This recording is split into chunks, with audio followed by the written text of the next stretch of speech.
boys' name tags. Sweet. All right. 3, 2, 1.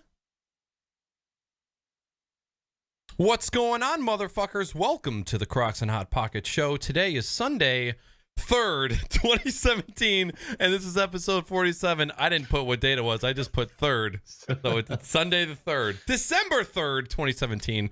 Here with me tonight, we have SpeedDemon, MrFortyTwo, and a special guest, the MiddleAgedStream, returning back 2 free-for-alls in a row. But we're going to get to all these sexy fucks in just a hot minute. Real quick, if you guys want to help support the show, ask a question, confess your love, or give us any kind of feedback at all, remember, you have a couple options. You can either send me an email at crocs@naaackers.com, or you are more than welcome to write a review for the podcast on iTunes. And alternatively, if you guys want to send any feedback whatsoever regarding the show, there is the feedback form in chat. So real quick, we're going to go around the room. And we're gonna see where they're at on the internet. You're gonna tell me your social media web pages so I can put them in my archive. So, MiddleAgedStream, who the fuck are you and where you at, dog? You know, that kind of went from old man to like Bobby Boucher from The Waterboy or something all of a sudden. I'm Jimmy, aka MiddleAgedStream. You can find me on Twitch and Instagram at the MiddleAgedStream, or on Twitter at MiddleAgedStream. I'm SpeedDemon. You can find me on the GSM forums and Discord, and on Twitter at SpeedDemon2533. What up? I'm MrFortyTwo. I'm on Instagram, Snapchat, and Twitch at MrFortyTwo, and on Twitter at MrFortyTwoTV. Hello and howdy. Good morning. My name is Naaackers. You guys can find me on this very Twitch channel or at Instagram and Twitter at Naaackers with 3 A's. Speed, are you still planning on streaming soon? What? When did I say I was streaming soon? You streamed once, and then you talked about it, how you maybe were going to try it. Do you have any desire? I don't know if I would be be consistent with that, because when I get off work, sometimes I feel real shitty and don't want to play any games, and then sometimes I do. So, are you saying you can't be consistent on when you get off? Well, I don't get to choose when I get off. Sometimes it's at 5, sometimes it's at 6, 7:30. I was talking about ejaculation speed. Well, I don't have a sick mind like you do. Okay? You don't have a penis. Right over. All right. All right. Well, what are you fucks drinking? Jimmy, starting with you. I am drinking some Jameson Caskmates on the rocks. Tasty whiskey, classy. Pinky up.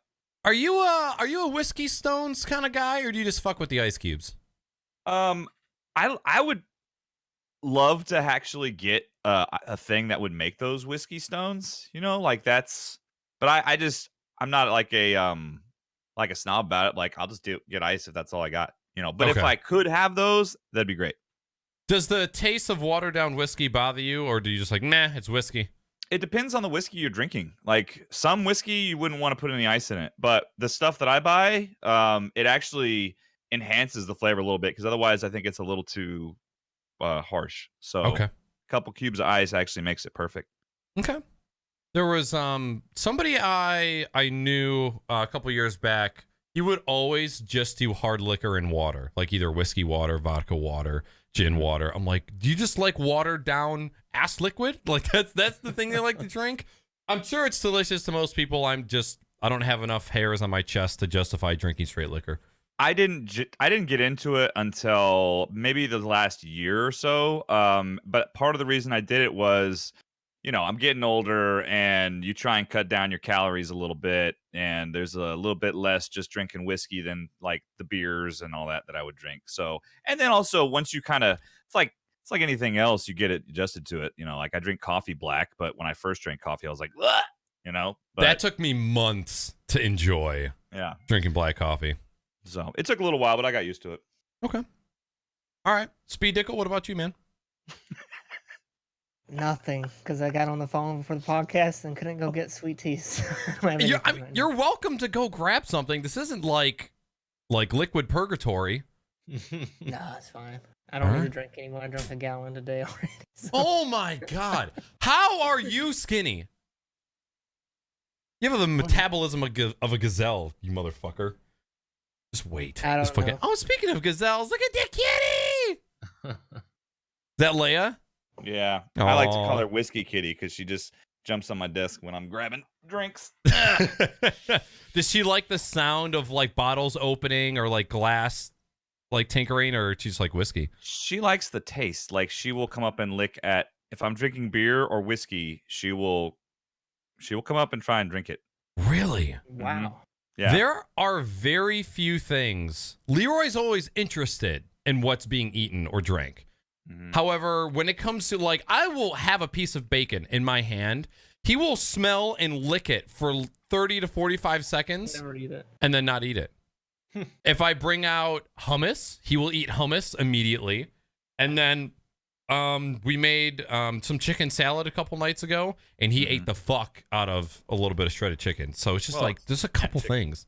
Yeah, chicken But for sure. but regular chicken, like chicken breast, or any if it's prepared any other way, he doesn't give a shit. But dipped in sour cream and mayonnaise, he was all about it. Yeah, I just got my mom's chicken salad recipe this past week. It's shredded rotisserie chicken, mayonnaise, sour cream, red grapes, pecans, celery, and green onions, and just all just mixed up. All that sounds awesome to me, except the red grapes part. No, that's the best part. What? Just adds a little bit of sweetness to it, and it is so fucking good. But I guess it's like pureed into it. No, Or it's just a grape cut in half. Really? Yep. So you get like one grape every couple bites just to sweeten it up, and it's because you add salt and pepper to the mix as well. So there's no sweet flavor to it at all, and it's super fucking good. I trust your judgment. You've recommended things to me I've never had, and I've enjoyed them. So I'm Really? willing Like to try what? it out. Poutine. Yeah. Never had poutine before I've we still never hung had out. it. Oh my god, dude! Now I had to give poutine a second chance because the first time he took me to get poutine, it wasn't very good. Right. But Yep. the second time we went was like almost orgasmic good. It was so Yeah. damn good. So you just Oh. had a bad batch, or just no one could. Yeah, it was whoever just a cooking bad it batch. couldn't cook? There, for whatever reason, the quality of that place's poutine has just gone down exponentially. I don't understand why, but every time I've gone back to get it, it's not been great. So I'm probably done getting it from that place, unfortunately. Well, it's not like they don't have plenty of other things you can eat that are fucking amazing. So fucking good. Mm-hmm. All right. 42, what about you, man? Do you guys have lemon heart there? Do you guys know what that is? Mm-mm. I think it's rum. Liquor? Yeah. I think it's rum, but that's what I got. Lemon heart and Coke. I think it's rum. I'm pretty sure it is. I buy it because my dad showed me it, and I just started buying it because I remember the taste of it. I'm pretty sure it's rum. Okay. Keep forgetting to look. Like lemon heart, like HEART? HART. Oh, HART. Yeah, I'm pretty sure it's.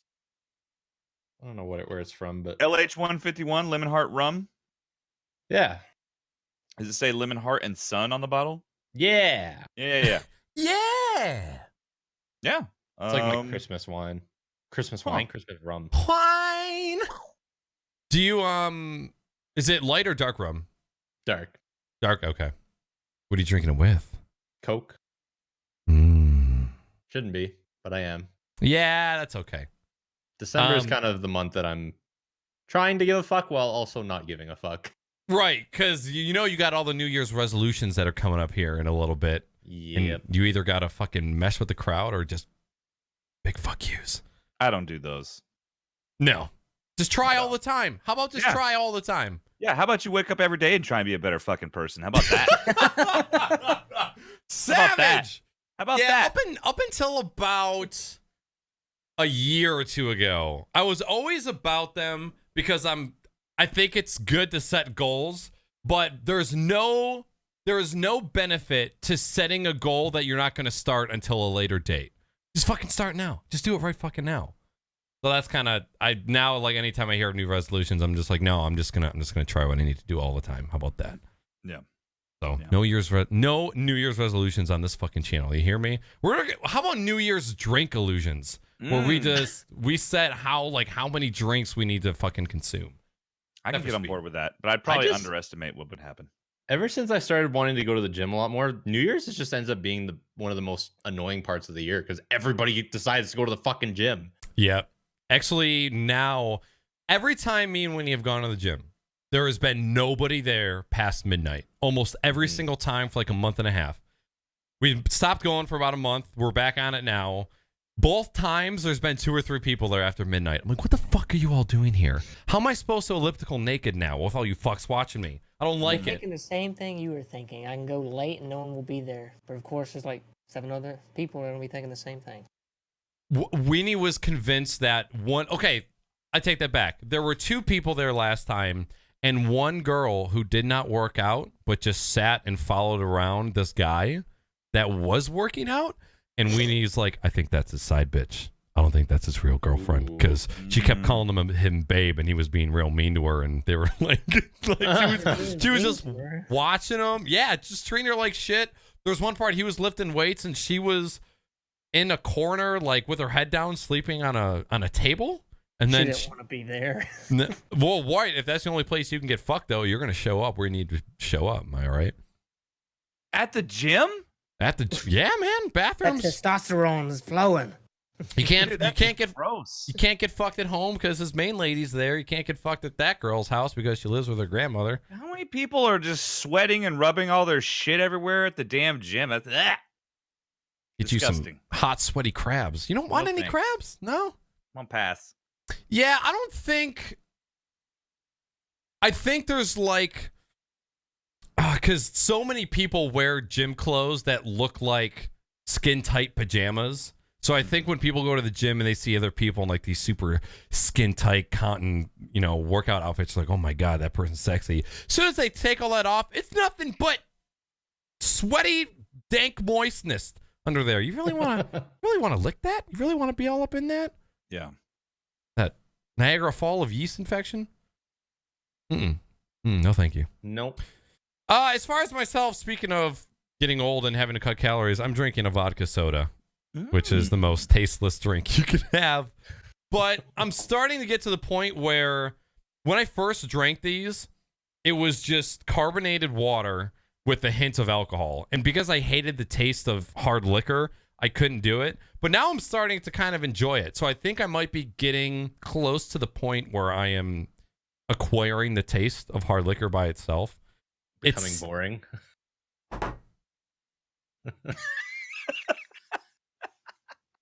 Yeah, that's what I meant. You're becoming an old man. Yeah. But if I could, I don't know how much calories is in soda. One thing I did find out, let's see here. Oh, no calories at all. No, it's got calories. Yeah, no calories in club soda. I used to drink vodka tonics all the time. Like, that was my main go-to when I very first started to exercise, probably like a year or 2 ago. I just tried tonic water again a week ago, and I thought it was disgusting. I was like, this? And now I prefer club soda, which is less taste. I thought that was odd. I have a weird, when you drink or eat something and you get like when you're a kid and you end up hating it and you can't try it again forever because the taste of it just makes you go, ugh! I have 2 things. Well, yeah, pretty much. Cornbread, which is crazy, I know, because Speed, I know that probably surprises you because I'm from the South, right? Cornbread, man? Yeah, cornbread. Like, I have only just recently been able to eat cornbread again. Like, I just got over my aversion to that. And then the other thing was club soda, because I remember I was on a flight with my dad and I had no idea what a club soda was, but I saw it on the little in-flight menu. I was like, I'm going to have a club soda. And then I tasted it. I was like, there's no flavor, man. Yeah. There's nothing. Yep. So club soda just makes me like, wow. Oh, okay. Water with carbonation. But I mean, if you're having it with a little booze, that actually sounds, the old man in me is now triggering right now and thinking, that could be nice. What you should put in your cornbread? And just jalapenos and corn. Cornbread is where the cornbread story comes from? When I was a kid, we used to stay with my grandparents in the summer for like a week or two. My parents would go on vacation. They'd drop us off yeah, they'd go vacation and drop us off anyway. So we stayed with my grandparents, and my grandma was crazy, like old school crazy. And like, you had to eat everything on your plate, or you couldn't It's leave just a the grandma. table. That's a grandma. Ugh. Yeah, Those are But, the like, worst. everything. And like, she made like shitty Jiffy cornbread that was like overcooked and like super dry. It fell And- apart everywhere. When you Yeah, it was just like you would take like a small bite and like your whole mouth felt like the Sahara. You know what I mean? It was just Ugh. so dry. And so I hated it. And like, she would force feed it to me. So like, ever since then, like, I couldn't eat cornbread, man. My brain would just be like, no, get it away. Yeah. You know, the thing that actually brought me back to liking chili was my mom gave me a bowl of chili at a family gathering, and then she crumbled cornbread and sprinkled That's that on top. Yeah. That was fucking amazing. I had no idea that chili and cornbread was a thing, and now, but thing with stews, soups, you know, all of those very watery dishes, when it comes down to consumption, I want meat in it. I like all of that shit very meaty. It's same with like lasagna. If it's just noodles and sauce, I don't want anything to do with it. If there's a shit ton of meat in that lasagna, I'm all about it. So it's the same with chili. If it's super watery, doesn't have a lot of meat in it, I'm not caring for it. But if it does, I'm all fucking about it. Nice. All right, well, moving along. What have you guys been up to as far as gaming and not gaming? Jimmy, you're up first, man. Okay, so soccer season's coming up. In fact, we had tryouts this last week, and I actually have my first practice on tomorrow morning, which means I'm back to waking up at 5:30 a.m. and then soccer practice, then teach all day, and yeah. But you know, it's not as bad as football season. It's not nearly as time intensive. So Soccer practice in the morning? Yeah. Yeah. Fuck! Yep. And then so there's that going on. So I'll get a little bit busier, but it's, again, you know, I have my evening, so I just have to get up a little earlier. And then last weekend, I just got home today. I was out of town. I left town Friday. Our family has a ranch. I was talking about you in your channel last week before I left Naaackers. And I had a few friends of mine that I took out there to go hunting. And we got a ton of deer out there.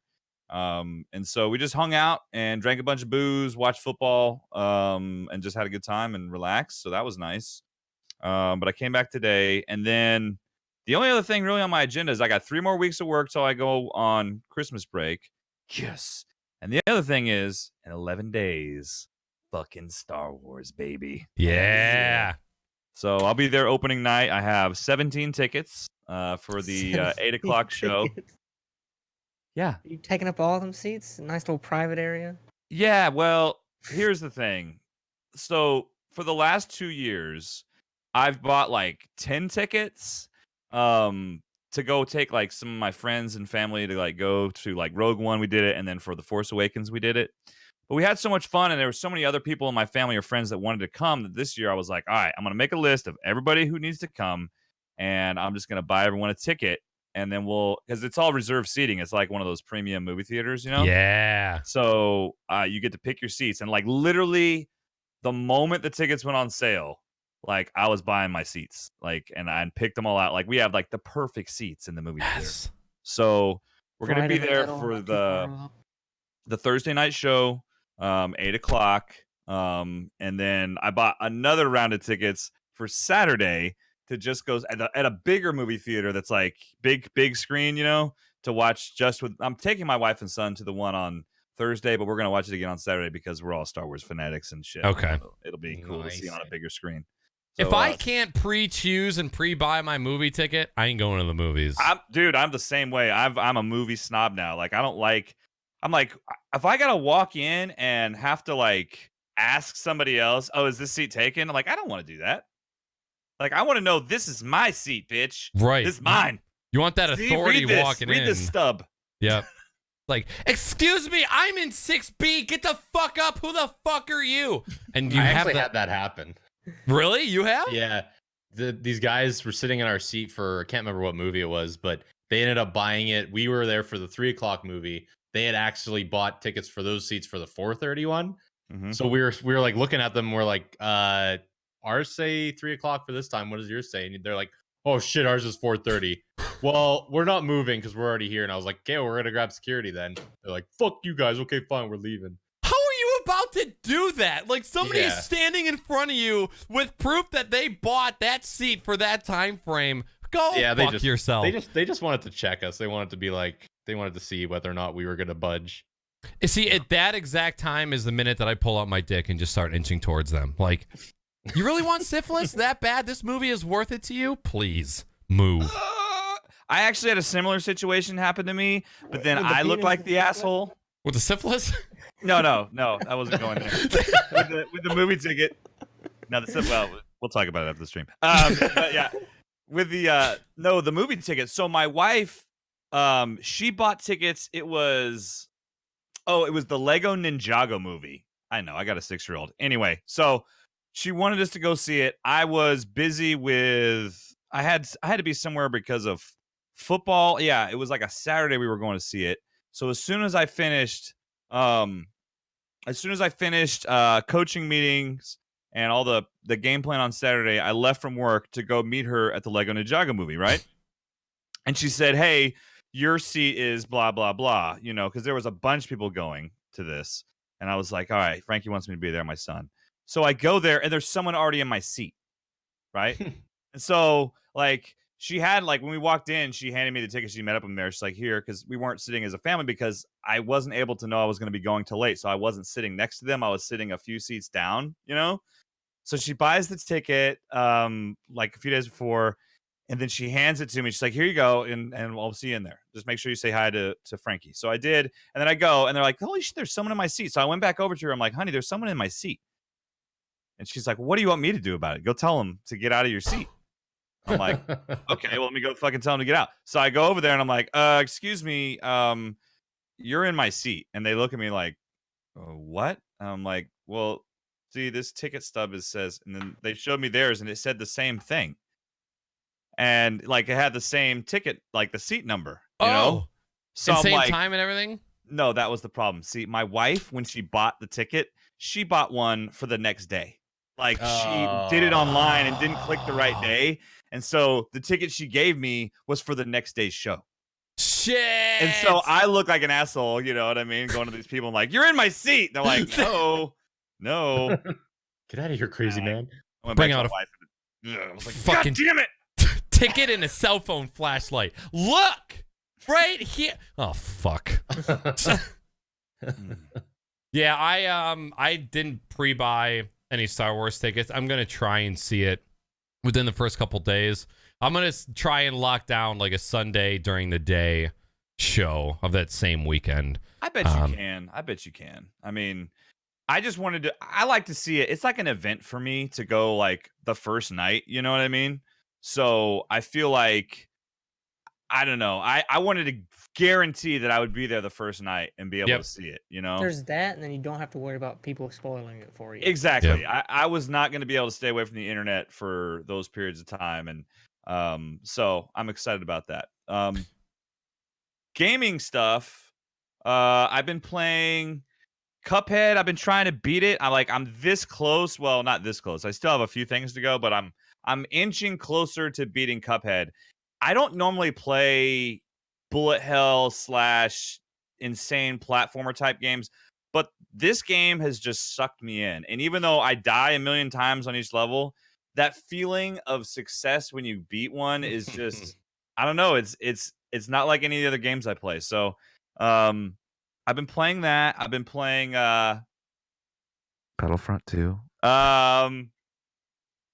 Just blur it out. I enjoy it. We'll beep that out. Don't worry about it. I enjoy it. I'm sorry. Now, it's not like my favorite game of all time, but I'm having fun. I mean, it's fun. It's Star Wars-y, you know? You're not supporting our cause, man. I know, but I'm a Star Wars. Support Star Wars neutrality. Well, then you are lost. I am. You guys definitely have the high ground. And I've been playing Mario Odyssey still. And I'm still working on that. And then I'm planning very soon, as soon as South Park Fractured Butthole, which is a lot of fun. As soon as I finish some of these games like Mario Odyssey and then South Park, before the end of this year, I have Doom from last year to play through that I've been really meaning to get to, and I think I'm going to be starting that one next because I know it's not very long of a campaign, but I've heard the campaign's amazing, so I'm excited about that.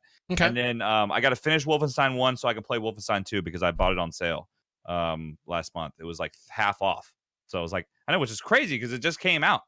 So I was like, I can't not buy this. It just came out. It's only $30. I gotta get it. So I bought it. But that's pretty much it. So are you playing the single player for Battlefront 2? Oh, I beat that shit already. Yeah. Okay. Playing the I beat it in, multiplayer? Yeah. And the single player was fun, but it wasn't like, I mean, it was good. I mean, I enjoyed it, but it wasn't like, oh, this is amazing. I think the coolest thing about the single player that you marvel at the whole time is, as a Star Wars fan, you're just like, oh my God, the Millennium Falcon looks so and sounds perfect. It's just everything looks and feels like Star Wars. And it's just the sound and graphic design for that game is just absolutely amazing, And for a fanboy, a Star Wars fanboy like myself, it was kind of like a little bit of a nerdgasm just playing through that, So tell me about the Razer webcam that I want to get this shit documented, son. Oh, you mean the webcam that I'm not using right now? Because it doesn't have... to tell you something, chat! What did I say? Well, hold on. Wait a second. Okay, so here's the deal.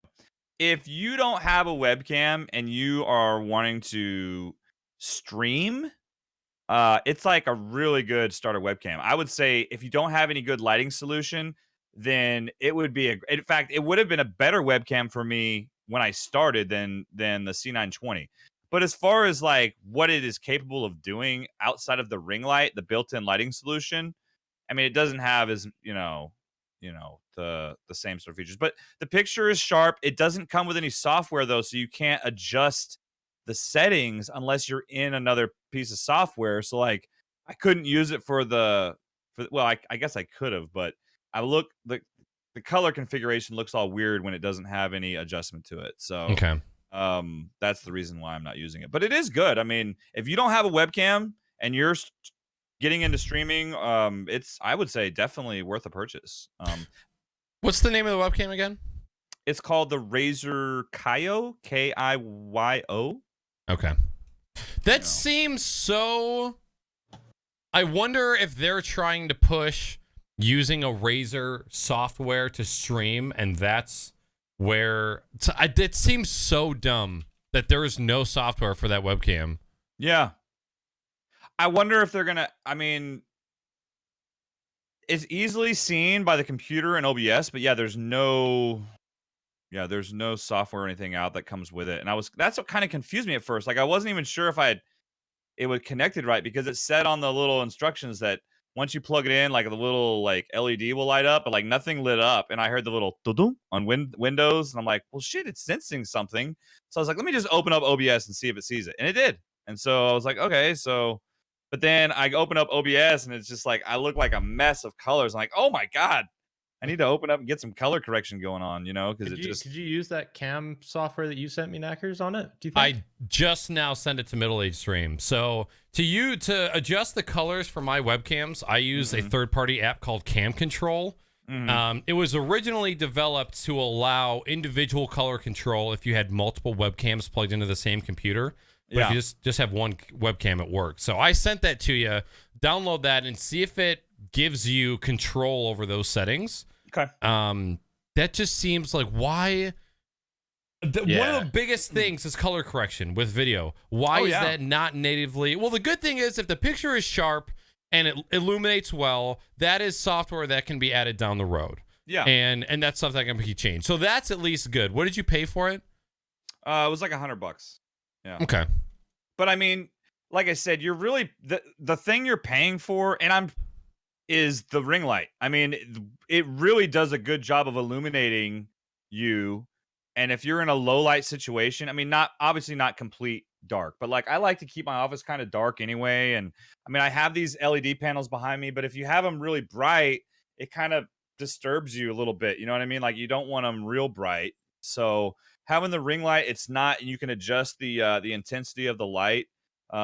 It's actually a solid piece of webcam. I was pleasantly surprised. I think the only negative thing I have to say is out of the box, there's no way to configure the way it looks. But if you're using OBS, you can tinker with it. But it's the settings in OBS are leave a little something to be desired. So if you have so like you can't adjust like the white balance, I don't think, in OBS really, and a few other things. So if there was some better software, I think it'd be just really, really on point, you know. And you're going by the way you're doing color correction is by adding filters to the source, right? You add a filter to the source, and then there's a color correction. Color correction, yeah. But like I said, the color correction filter in OBS is not even as good as, like, say, the Logitech webcam control, you know. So it's very bare bones. So if they had, I'll see how this cam control works with it and see if it works. If it does, that'd be great, you know, because then I can adjust it. Yeah, I pulled up the Razer support page, and it says, what programs can I use to broadcast gameplay? And it says, we recommend using OBS. It says nothing about any sort of software for changing settings. That's interesting. Yeah. Well, I definitely think for people who just need a light and a webcam and they aren't really crazy about color correction, it's probably a good buy, especially for $100. Yeah, and like I said, honestly, the light really makes it. It's overkill for me, but with my stream, I'm gonna try and make some functions where I kind of can change the camera angle around for some, you've got a sweet setup where you have that, so I'll tinker with it a little bit and play. It was just a toy, and I was like, I really want to check this webcam out, so I did. I have my obvious reservations for Razer as a company. Mm-hmm. However, that will not stop me from giving them a chance on a product if it's good. However, I will never be a first responder to a brand new product launch ever. Yeah. Like, it took how many revisions of NZXT Cam software for me to download it and use it? Because in my opinion, NZXT Cam has been shit for a very long time. But the latest iteration of the software is actually very good. So it's good to hear that maybe they're actually putting some effort into the products that they release. No, it's good. It's good. All right. Anything else going on with you, man?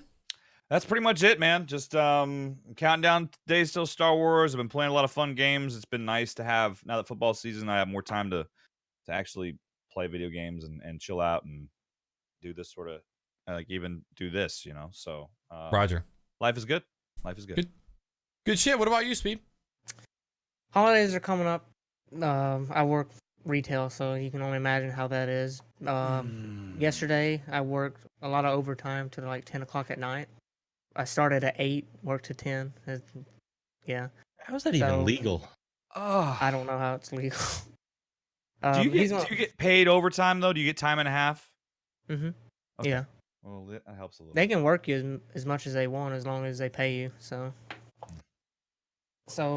other than working, which that's usually all I have time for, that's pretty much it. Gaming wise, when I get home, I've been playing Escape from Tarkov and Divinity Original Sin 2. How was that game? Divinity or Escape? Divinity.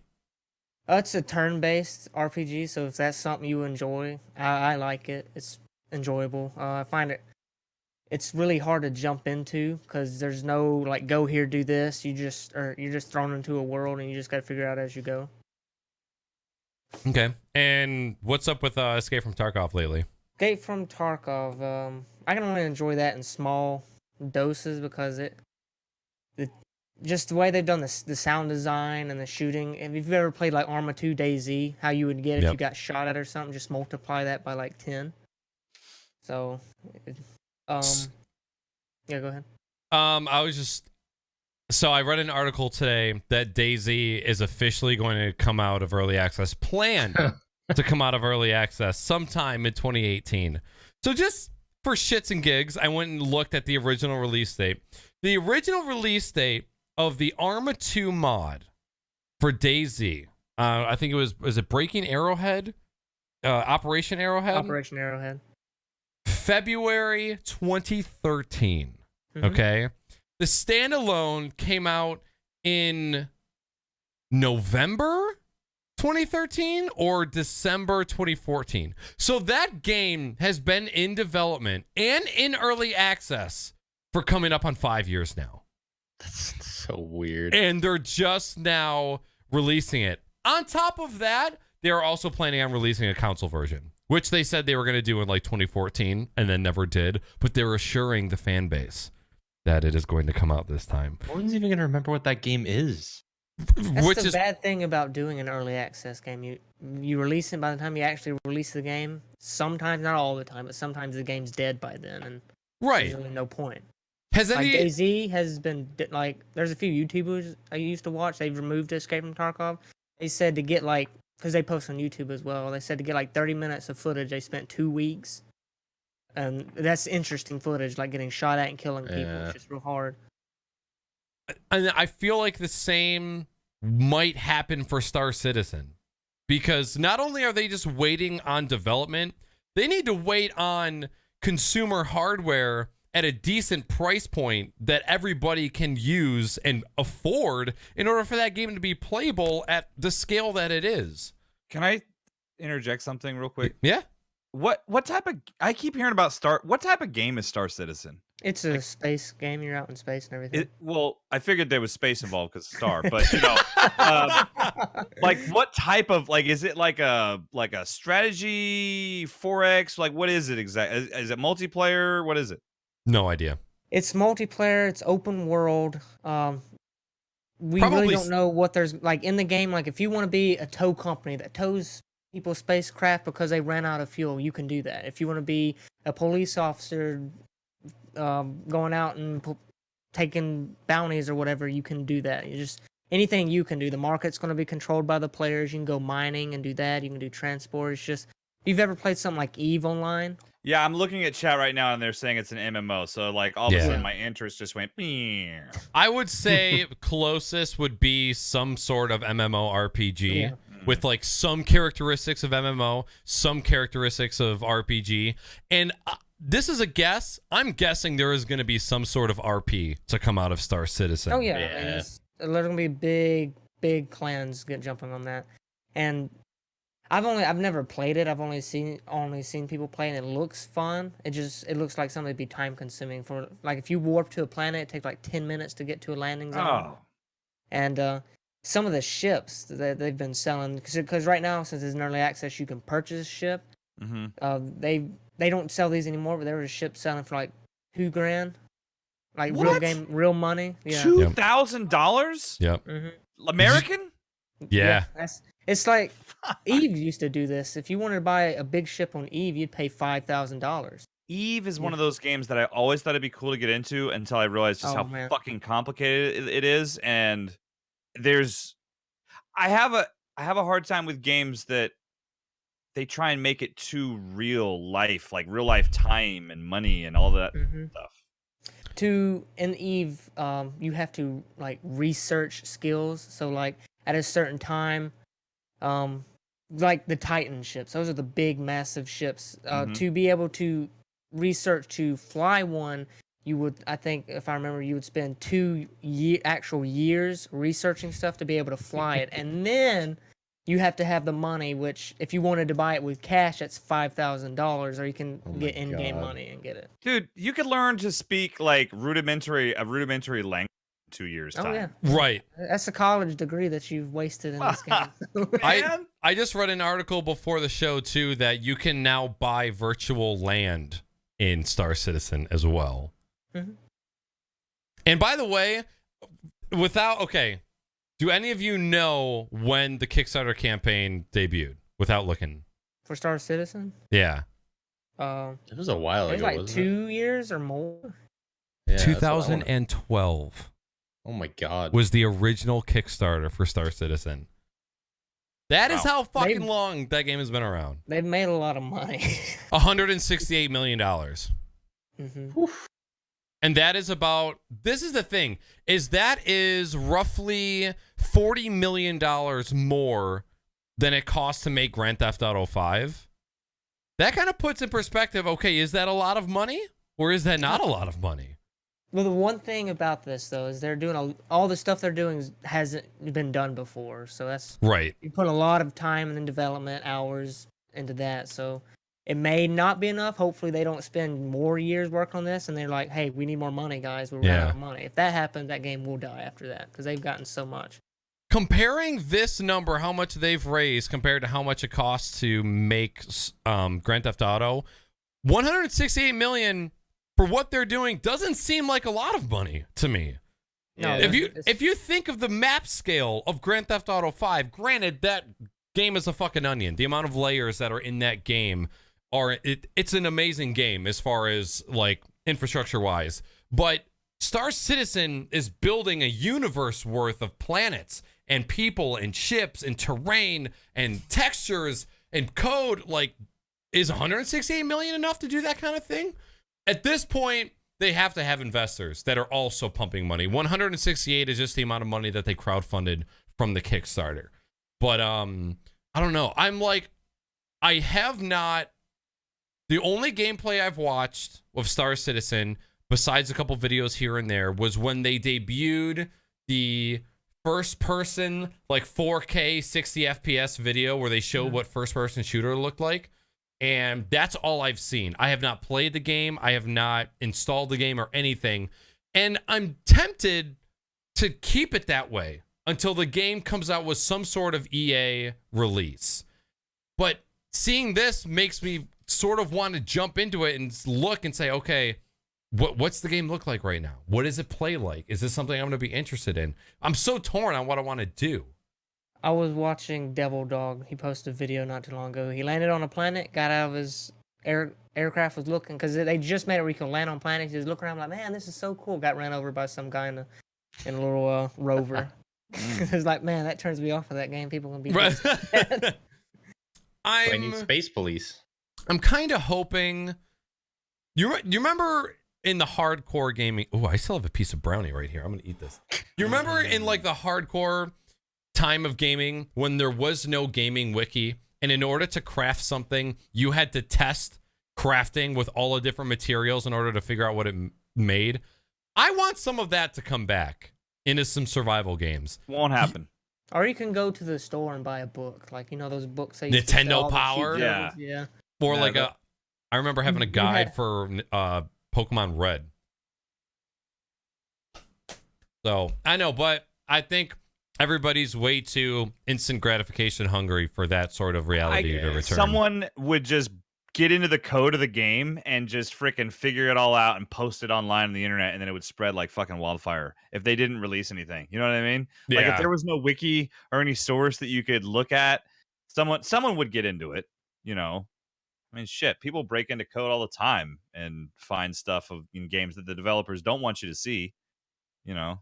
So Back in the day when you bought a game, it was the final copy, and there were no updates or anything to fix stuff they should have fixed before then. No patches, Nope. no OTA updates. mm-mm. Yeah, if you go into your Steam list and you look at your downloads history and how many fucking patches are released for every single game, it is crazy.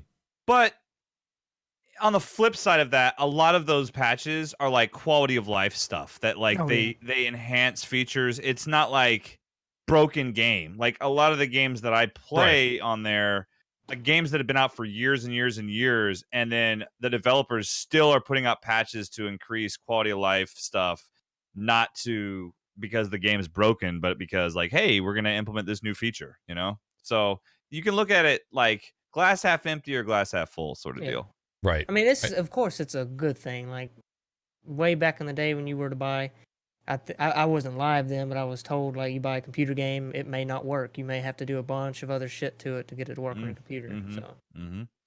just being able to have them updates, fix stuff for you is a lot better. Even than not. even like 90% of console games nowadays, you buy it and day one there's a patch. Yep. Oh, yeah. Mhm. God, I remember when I got my brother's Xbox to play Red Dead. Like, oh, your Xbox needs an update. Oh, now Red Dead needs an update. Oh, by the way, your controller needs an update. Are you fucking kidding me? Why? Yeah. No, that they've gotten me a few times with those, but usually They have the setting now where it'll automatically download and do it in the background. So Okay. it is rare for me that I'm stuck waiting on an update. Usually it just automatically happens. You know? Okay. That's at least good. Yeah. That feature wasn't there on day one, but now they have that feature in place where you can enable auto downloads for updates too, and it'll just update your shit in the background even when it's off. If you have it in like the standby mode or whatever. Off the always off. listening mode. Well, I mean, if you have a Kinect, well, the Kinect is dead, by the way. Like, Oh, not making so them fucking anymore. dead. I mean, it's been dead, but Yeah. now it's officially dead. They're not even making them anymore. So What? yeah, A they're fail. not selling them, making them anymore. That was a fail fucking product. That was a Yes. Apple Newton of a goddamn product. Yeah, it was. I But remember. Go ahead. Oh, the only way to say is I still have one for my Xbox One in my because I have two Xbox Ones, one in my office and one in my living room. My son plays, and we have the Kinect hooked up to that. But he loves it because he says Xbox on, and then it turns on, and then the TV turns on. So I mean, the voice command feature, brilliant. Yep, You know, I but they agree. could have done all that with a fucking microphone bit and not needed all the damn expensive Yeah. cameras and all that Right. shit. They should just. I'm all about voice. I am all fucking about voice. If they start baking that into consoles, awesome.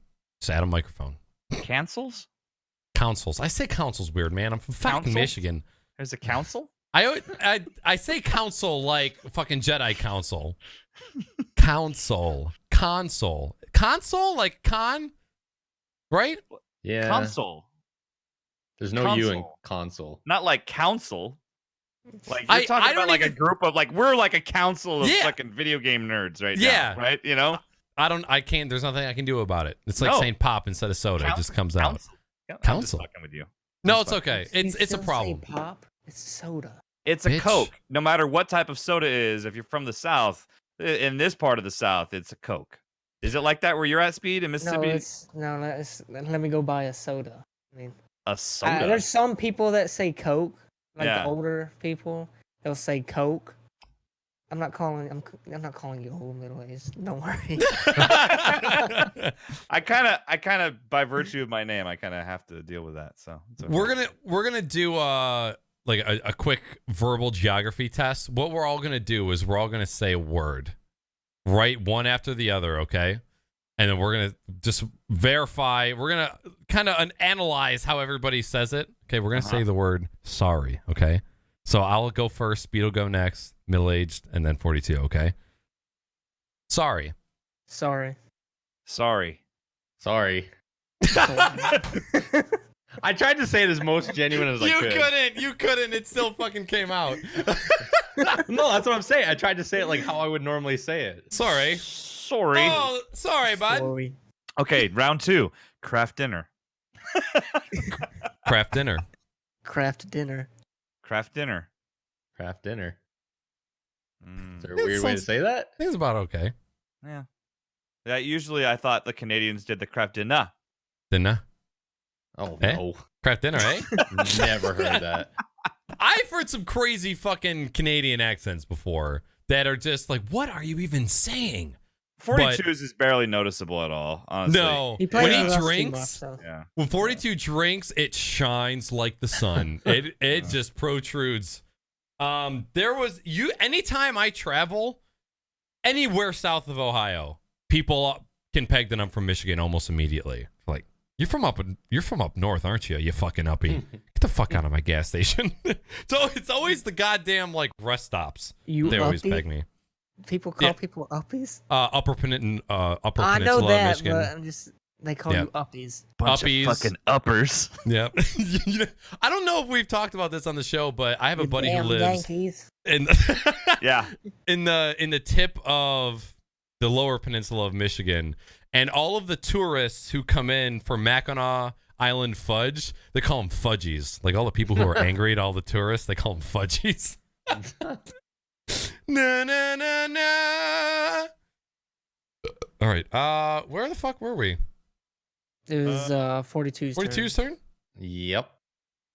So non-gaming wise, just been doing good old Canadian snowboarding. Been trying to get out as many weekends as I can. It's been all right. The hills have been pretty dry. They're not much snow on them, so it's definitely been a little tough having to maneuver around rocks and fucking tree stubs that are sitting out of the ground. Just raw dog in the mountain, that dry mountain. Just fucking drier than a Timmy's that's empty. Pretty dry. Pretty fucking dry. Christmas shopping, which has been a nightmare. Luckily I got a lot of stuff done on Amazon, so I'm not having to go to the mall at all, which is fucking joyful for me. Last night I had my company's Christmas party, which is actually a lot more fucking tamer than I was expecting it to be. Aw. Which is Get the fine. fuck your boss? No, all my bosses are males, so I don't have any. So yeah, no, it's fair. Dick sucking's a dick But sucking, I did my not. friend. I did not. It's not how I get ahead in life, unfortunately. Hey, I like what you did there. Yeah. And then last weekend I was watching some Star Wars movies. I always remember episode 1, and I pretty much remember like 4, 5, and 6 off by heart because I've seen them so many times. But I feel like I've only watched episode 2 like 5 or 6 times total in my entire life. I just barely ever watched that one because I know everybody kind of touts it as being the worst one of the series so far. Really? That's what a lot of people say. I don't know if I agree with that one. I would definitely rank that one the lowest if I had to do any of them. Okay. Like, fucking, oh my god. When I was watching episode 2, I forgot about the scene where, and like, this is kind of a spoiler alert, but I mean, it's been fucking how long now? Right. So anyway, there's okay. A scene in episode 2 where fucking Anakin's in a room at night after Padme just gets attacked by those little fucking worms, and he's like talking about how Obi-Wan doesn't trust him and all that stuff. His acting is so bad. Really bad. Yeah. They don't listen to me. And like he's like the fake crying that he does. It's so god awful. It's like he actually is a child. Just like the way that he talks, it just grinded my gears so fucking hard. The sand gets everywhere. Yeah. It's coarse. Yeah, it is like acting wise, there is a lot to be desired. But as far as like story wise, I don't mind the prequels. I know there's a shit ton of hate for them, but I don't mind them that much. I will still watch it just because I'm a Star Wars fan and I enjoy the whole atmosphere of the movie in general. Any one of them. So I basically watched just 2 and 3 last weekend, just kind of in a little spurt. I watched one night and then I watched the next one the next morning. So I got myself all excited for episode 8. And I actually did the same thing that Jimmy did. Well, I didn't do it, but one of my friends bought like the entire back row at the one theater that we're going to. So he's got tickets. Yeah, we got like the entire back row and pretty much all of them. So we're gonna all have a bunch of people going out there and watching that one. It's at like one of the busiest malls in my city, which is gonna fucking suck to get there. But I mean, for the movie that we're watching, I'm pretty excited about it. Dope. All right. Gaming wise, wait, sorry. Were you guys talking about Star Wars without me? I went to get whiskey and I missed it. I was just saying how I'm going to see Star Wars as well. I'm doing the same thing you're doing. Oh yeah. Okay. What you guys should have done was just bought every seat in the theater and just sold them. Yeah. All the spare right. tickets that you're not gonna use. I wouldn't want to be a douche, like, as I know there's people like me, that want to be there the first night, And I know there's gonna be people like you, so that's why I want the tickets to sell them to. True. How much is it worth to you, man? How Yeah. much? No, I wouldn't do that. Gaming wise, pretty kind of normal stuff. Been doing a lot of Rocket League as per usual. We're actually, me and Naaackers are climbing pretty fucking high. Like I'm like teetering on champion, which is like an area that used to take us forever to get up to. It was like a pipe dream. So we're definitely pushing, and I don't know if I'm assuming it's just that I think we're getting better. Oh, I think hands down. I think that's definitely like even just you and I as a team, we're definitely getting a lot better. I sent a PM to 42 yesterday showing him a screenshot. You see the screenshot Oh, I think it was a screenshot of something else. But 6 months ago, we were in like high plat, and I think 42 had just got to diamond in the screenshot that I looked at, Really? and now we are a full rank/rank and a half up from then. And I don't even think we were even playing that consistently. Like both me and you and Vans. But yeah, like my hours in Rocket League in the past 6 months compared to the last like year, exponentially higher. So, but yeah, definitely getting up there. So yeah, lots of that. For one of my streams, they actually came out with a virtual reality game for Killing Floor. So it's pretty much the exact same thing of what Killing Floor is, but they have it in a VR version, which when it first was announced, I was really excited about it, and I wasn't sure what it was going to be. But I played it, and it was a lot of fun. And like the first like hour that I played it, I was fucking freaking out. It looks like, scary. When if you play the original first two Killing Floors, they have like those fucking black spider looking zombie things that crawl up to you and then jump up and swipe at you. Ooh. Dude, the first time I saw those things, because I was like looking this way and I saw him fucking crawl up from my peripherals and I just didn't see him. And then all of a sudden I saw this big thing fucking stand up right beside me. And because when you have those virtual reality headsets on, you don't see anything around you except what's in the game. So here I am just like already kind of like fucking shivering in my boots. And all of a sudden I just see like this thing crawl up on my peripherals and then stand up and swipe at me. And I was just like, whoa! Fucking shooting away. And like there was like 4 or 5 of them crawling up all at the same time. It scared the shit out of me. And it's like, it's even worse because like when you're in those VR games, you can't just run away. Right. You're stuck in the game, right? Unless you rip your headset off like an idiot, you're stuck there. So you're having to like fucking freak out. And luckily, they made the mechanic in that game where you could actually like swing your weapon down and hit stuff. Because I was like, can you see chat while you're doing that? While you're yeah. I your found a headset? program. I found a program that you can actually run chat while you're playing. Oh, okay, cool. All right. Yeah. Yeah, because I always wondered how. I mean, I guess I figured there would be one, but I would say that it would just. I haven't seen many people stream VR stuff. You know what I mean? Because it's one, it's cost prohibitive, for most people, and then 2, it sounds like it would be a ridiculous amount of like tinkering to try and get it right. It's And not, you got to have the space for it too in your house. Yeah, and then you got to have. It's not so bad running the games because it's the same thing as like a normal game, right? The game launches, you game capture it on OBS, and that stuff is all fine. But then, yeah, when you put the headset on, all you see is what's inside the headset. You can't see chat or anything else that's going on. You have no idea if you're dropping frames or if you forgot to switch a scene. Or alerts? Anything. Do you even get any alerts in the headset? Either? Yeah, so the program that I got, which is called OVR Drop, in case anyone's interested, you can get a free version of it, or there's a paid version. And for some reason, I didn't know they could do this, but there's a free version on Steam, and then there's apparently also a paid version.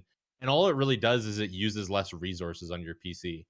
I didn't know that was even possible for a program, but yeah. Anyway, so that program, I can actually just like window capture a browser window and then place it either on the back of my controllers or have it just placed in the headset, like in my upper or lower vision anywhere, or I can have it actually placed in the world in the game.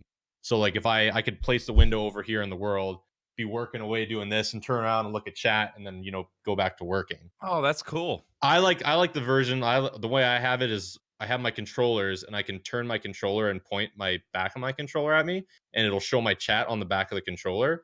And if I like turn my controller away, it disappears. Oh, it's cool. sweet fucking looking. That's cool. It's nice because then you that can't. way you don't break the immersion so much. Yeah. Yeah, and you can even make like the chat window when I flip it over to me. I can make the opacity like 50%, so I can still see through it too, in case something's happening. Do the people watching you stream see the chat pop up? So only you can see it. Yeah. Oh, okay. Wow. Yeah, which makes it even. Yeah. Yeah. I've watched streams where I have seen him. You probably person looking at it.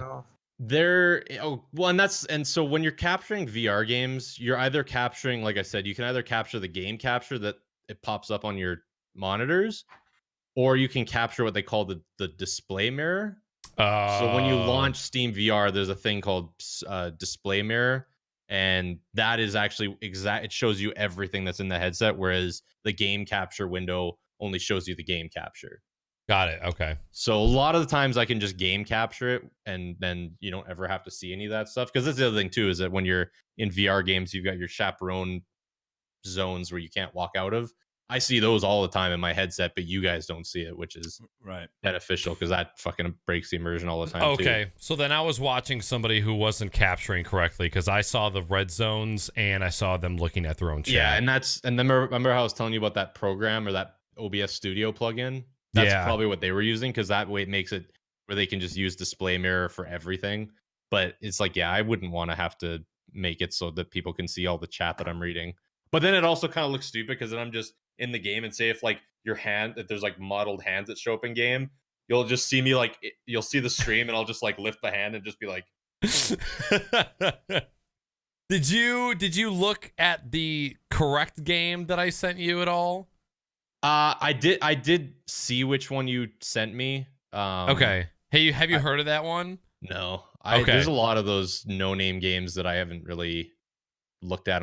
I look at our Vive, like the subreddit for Vive, a lot. Yeah. There's a lot of people that like recommend games on there. There's actually a lot of people. There's a lot of developers that go on those and just like, please play our game. We'll give you keys. Oh, man. There's a lot of people. There's a lot of people that are trying to make really good VR games, but nobody will play them because there's already like not that many people that have it. See, So- I bought this $800 piece of equipment, right? And I have not played any games on it in like a month. I've only been watching Netflix and Twitch on it. That's On your it. headset? The Vive, yeah. You can What? get this. What is that? That stream game. Not that. Use your words. Steam game. I mean, it's like it's big picture mode or something. Oh, Big Cinema.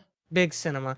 You can Yeah. watch Twitch or Netflix and a setting that you choose. So I choose a big open theater, which is empty, and you have this big screen out in front of you, and it looks the size. yeah. And I watch Twitch and I watch Netflix on. I was actually watching Rogue One 2 weeks ago on it. Same. I did this exact same thing. Speed, I gotta ask you a question. You gotta be honest with me. No, I don't watch porn on it. Okay? You haven't even tickled the fancy yet. Not even once.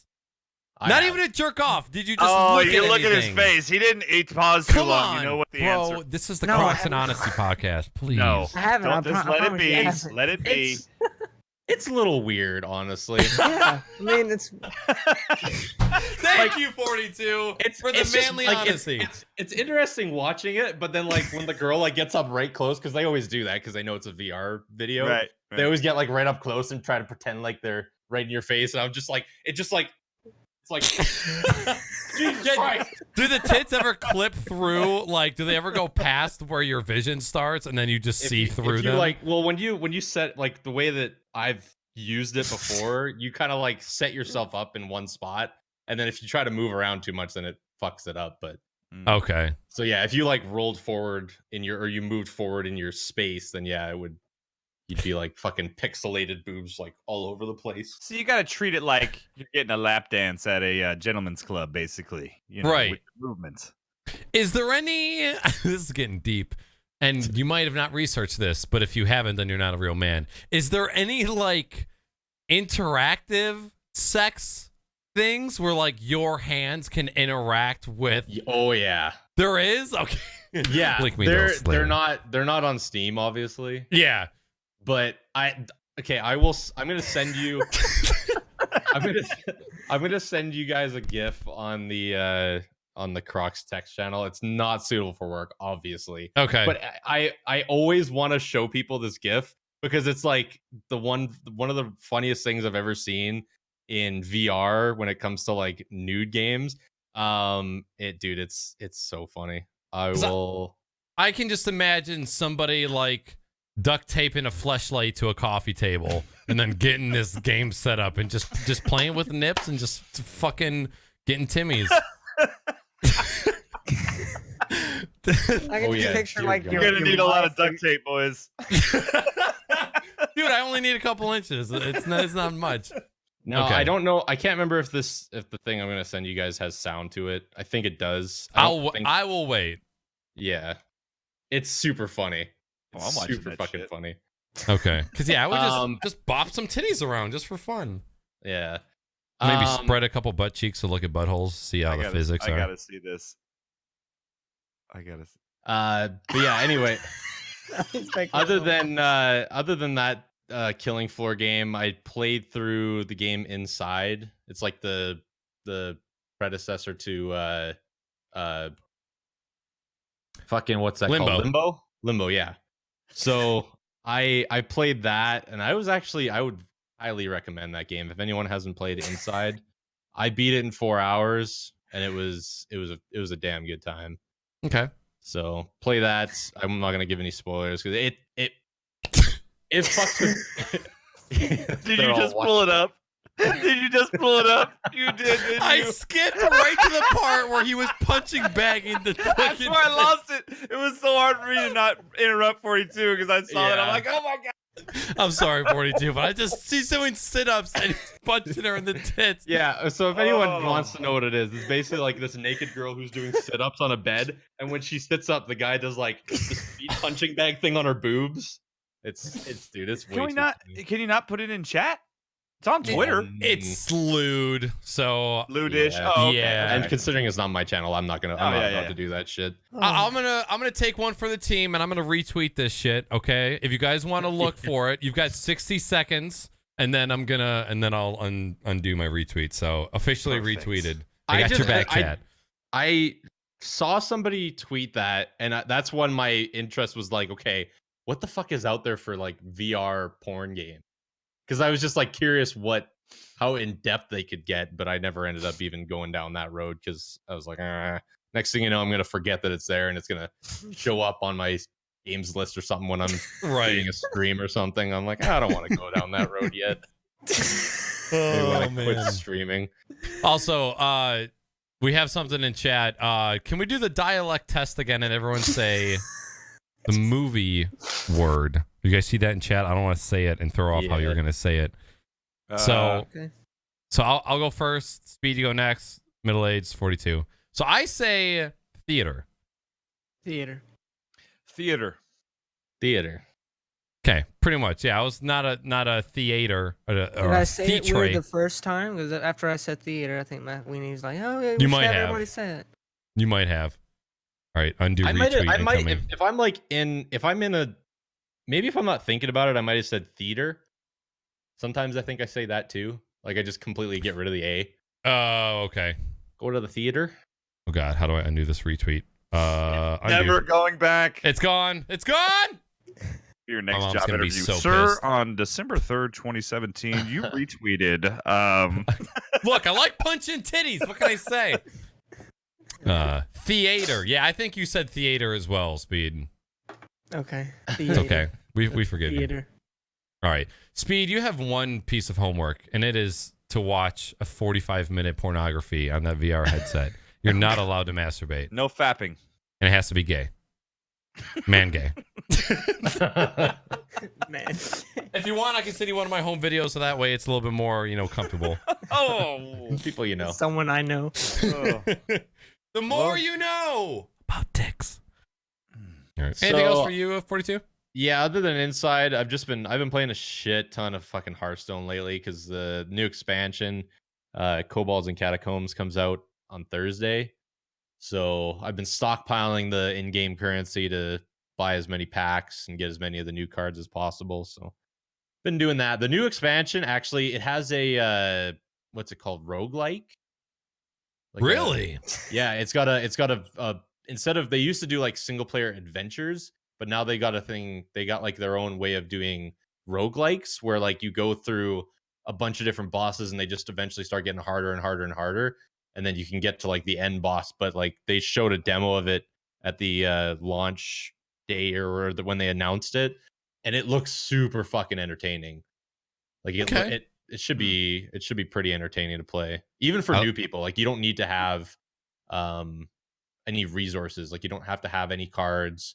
They just give you like a base set of cards to play with, and then you like collect cards during the adventure or dungeon or whatever it's called. Okay. I like roguelike. Yeah. So yeah, other than that, that's it. Okay. As far as myself, I have a fucking story for you guys. And God. this happened days after a podcast where we talked about guns and having a gun in your house for self-defense. Be talking about my guns, man. Problem. So it's probably 12:30, 1 o'clock. At night. At night. Matt Weenie and myself are sitting on the food.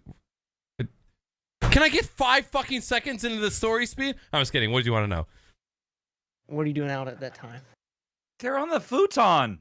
Dude, Oh, me and okay. Weenie went to bed at 3:30 last night. We're usually into bed past 1 or 2 o'clock every night. We're night owls. So we were sitting on the futon and we hear scratching at the back door. Now, Leroy's litter box is right next to the back door. And the back door is, fiberglass. So nails on, it's a very distinct sound. So we hear that. And then I go, what the fuck is that noise? And I'm like, oh, it's probably, the cat. Or, no, Weenie says it's probably the cat in the litter box. And then 2 seconds later, Leroy walks from the right side of the room, coming from my office. And we both look at each other and go, what the fuck? Second thought was, we have a trash and a recycling bin right by the back door. Raccoons, rats, somebody scratching at the door, somebody scratching at the deck outside the door. And so we walk over towards the door slowly, and we just hear more scraping at the door. And this time it's more like metal-y. Like it sounds like metal against the door. Oh, shit. Start freaking out just a tiny bit. And then Weenie says the screen door is open. And I look out the windows of the back door, and the screen door is popped open. Okay? Oof. Walk over to the back door. I peek up, and I can see somebody bent over at our locks. Like, all I can see is, like, the back of their head, and they're bent over. So my initial thought was, be quiet, slam on the door as hard as possible, and scare them. So that, because they're not expecting anybody to be at the door. So they'll get scared and spooked, and that'll jar them, which will give me an opportunity to do something, or they'll just flat out run. I slam on the door as hard as I can. What did he do? They do not budge whatsoever. Not a Oh my fucking God. move. Just still. And then I'm like, hello? Let me in. No? He was drunk and was who are using the you? wrong key. Let me in, man. You got the wrong house, dude. What? You got the wrong house. Okay. Now I'm confused. What? I'm like, you got the wrong fucking house. And he just, not on earth whatsoever. Just like, he's standing up at this point and swaying. And I said, all right, I'm going to come outside and help you. Do you see the garage door?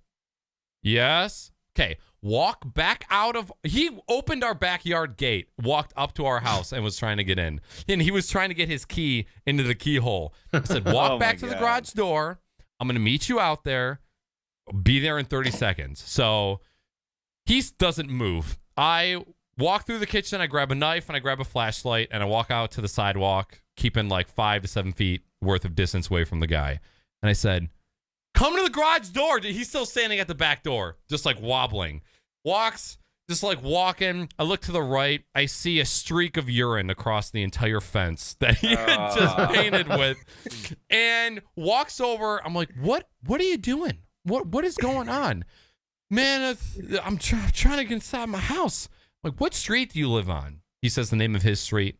Obviously not the street that he lives on 3 blocks down. I said, dude, you're on this street. You're nowhere close. He goes, okay, hold on. Wait a minute. I was like, all right, homie, was it drinking? Was it drugs? What's going on? Let me help you out. And at this point, I could obviously tell he was completely blitzed and he wasn't going to make a move. So I got a little close. And he's, no, man, I didn't drink. I didn't take any. I was just up at the bar. I'm like, you just contradicted your fucking self, like immediately. He's talking. I'm trying to figure out where he lives. And then I said, you got your phone on you? And he's like, yeah, I got my phone. He tries bringing it out. Can't even unlock it. Can't even unlock his own goddamn phone. Immediately gets a call from somebody. And I was like, give me the phone. I'll tell him, whoever's calling you, figure out where you're at. Gives me the phone, And the first time the person hung up on me because they noticed that it wasn't their friend, they hung up. They called back. I got his phone again. I was like, hey, I got your drunk friend. You know, come fucking get him. And then so in talking, I saw the guy walking from down the street. And so we're sitting there, and the guy's got his arm around me, and he's just like waving back and forth. And he breathes heavily into my face. I've never smelt such a strong aroma of alcohol from anybody's breath before. This first time ever. And so I lean in, I go, did you come from the Woodward Avenue Brewery? And he goes, yeah. I took another sniff, and I said, are you drinking strawberry blondes? He goes, yeah. I was like, that's my favorite fucking beer from there. I know that smell. And so we're just sitting there chatting. He's hugging me and saying how much he loves me. I'm like, dude, I don't even fucking know you. His buddy walks from down the street, and we're talking, and he gets his buddy, and basically everything's fine. His friend brought me some Starburst. He's like, oh, dude, I got some Starburst for you. Pull some Starburst out of his pocket. I said, I'm sorry, I don't want any candy right now. And he goes, no, you're gonna take these, and then just drops them in my hand. And those immediately went into the trash.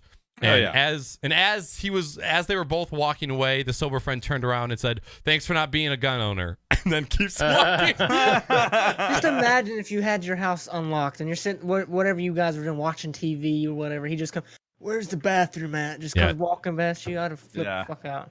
No, if he would have been in the house, he would have gotten stabbed immediately. Like, I would have charged and stabbed.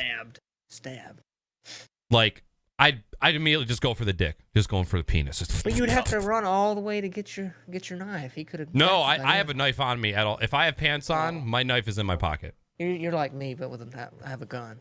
Yeah, it's me with a knife. So if I stood up and there was somebody I did not recognize in my house, I would immediately Donkey Kong charge, like, without thinking. And the dude was just drunk. He didn't. He was just wasted. And then wasn't you would on have stabbed Earth. a drunk guy. How bad would you have felt? Not bad at all. You're in my motherfucking house. The end of the day, I don't want to hurt anybody. At the end of the day, if I have people that I love in my household, it's either me or you. It's going to be fucking you. But again, you can live without a penis. He'll be fine. You get stabbed in the penis, you just get a new one. You know, just fucking Bicentennial Man Rodman Williams that shit. They'll be fine. So what you did was a day as an officer, if you think about it. That's how they every fucking day. Yeah. Heart pumping. I could feel the hair falling out of my scalp. It's crazy. In that moment, I remember having composure. You know, I remember the adrenaline rushing, the heart pumping, but the fucking tunnel vision, it's like being in top 5 in Battlegrounds times 10. The tunnel vision that occurs when you are in a situation like that is fucking insane. And that's why half of police shoot people, is because they are on high alert, high stress all the time, never a dull moment. And that's just like, that job is not fit for fucking anybody. And you had one person. Imagine if you had a crowd of people yelling at you and everything, and you were the only person there. That'd been different. But crazy. So that was a story literally 2 days after we were talking about, like, gun safety. I'm thinking about it. But for real, I can point you in the right direction. What kind of gun you want? 45, 9mm? I can fart on Detroit. All right. Give you a piece from my private collection. Oh yeah. How many guns total do you own again? I don't have many. It's like 4 or 5. Okay. I don't have too many. Okay. So that, I mean, it didn't make me be like, oh my God, I have to have a gun to protect myself. But it does put it into perspective. Like, this stuff does happen to people, and there is a reason why people have weapons in their house for self-defense. Makes complete fucking sense. So, but that was that. I just wanted to share that. This was probably a month ago. I wanted to share it on the podcast that Salty was here because I thought he'd get a kick out of it, but he's going to have to listen after the fact. But other than that, the last week was kind of buttfuck crazy. I had a bad battery on my car, and it was causing my car to die overnight. So I was driving Weenie's Star Wars mobile to and from work. And that was the first. I've had my car for 6 years, 107,000 miles. That is the first daily driving. Oh my God, what's it called? Oh my God, what is the word I'm looking for? Daily driving impeding maintenance that I've ever had done. Like, it's the first thing that's broken on the car that has made me not been able to drive. And for 6 years. So 6 years, $200 for a battery replacement, not too fucking bad. So that was kind of it as far as like real life shit was going. And as far as just trying to get back into going to the gym and eating healthy, it sucks, man. Eating healthy sucks. Going to the gym sucks. But just going those 2 days, I immediately, like the next day, I felt better. My body just felt better. And so it's good to get back on that train. As far as gaming, been playing a good amount of Fortnite, which I've been enjoying thoroughly, playing solos. Like Rocket League said, I've been playing a shit ton of MrFortyTwo. I finished Tales from the Borderlands on stream this week, and that reinvigorated my love for the Borderlands series. Me and Weenie were already playing through Borderlands 2. We were probably about 10 hours into it, and then I played Tales from the Borderlands, got super invested in the lore of the game, and we just started a playthrough of Borderlands 1 today. Oh, wow. And so we're going to play 1, and then we're going to play the pre-sequel, and then we're going to finish our Borderlands 2 Dude, playthrough. Borderlands 1, God, I had a buddy of mine that we played that game start to finish, and all the DLC. Fuck. That game was so much fun. And Borderlands 2 was awesome too. But it's so much more fun to play with someone, you know? Yeah. It really is. I have not been able to finish Borderlands 2. Have Every you played game with I- someone? I have played with somebody. Last group we tried to play with, I played with Naaackers and a few others, but we just haven't played since then. But before that, I normally, when I played, there was somebody playing that wanted every gun, even though they were putting skills and stuff to their assault weapons would be better. They got all the sniper rifles, all the pistols and everything. And it just made it not fun. You gotta play with someone you know. But Borderlands 1, like that game, it's kind of light on story. Like it's really more about the gunplay and the experience.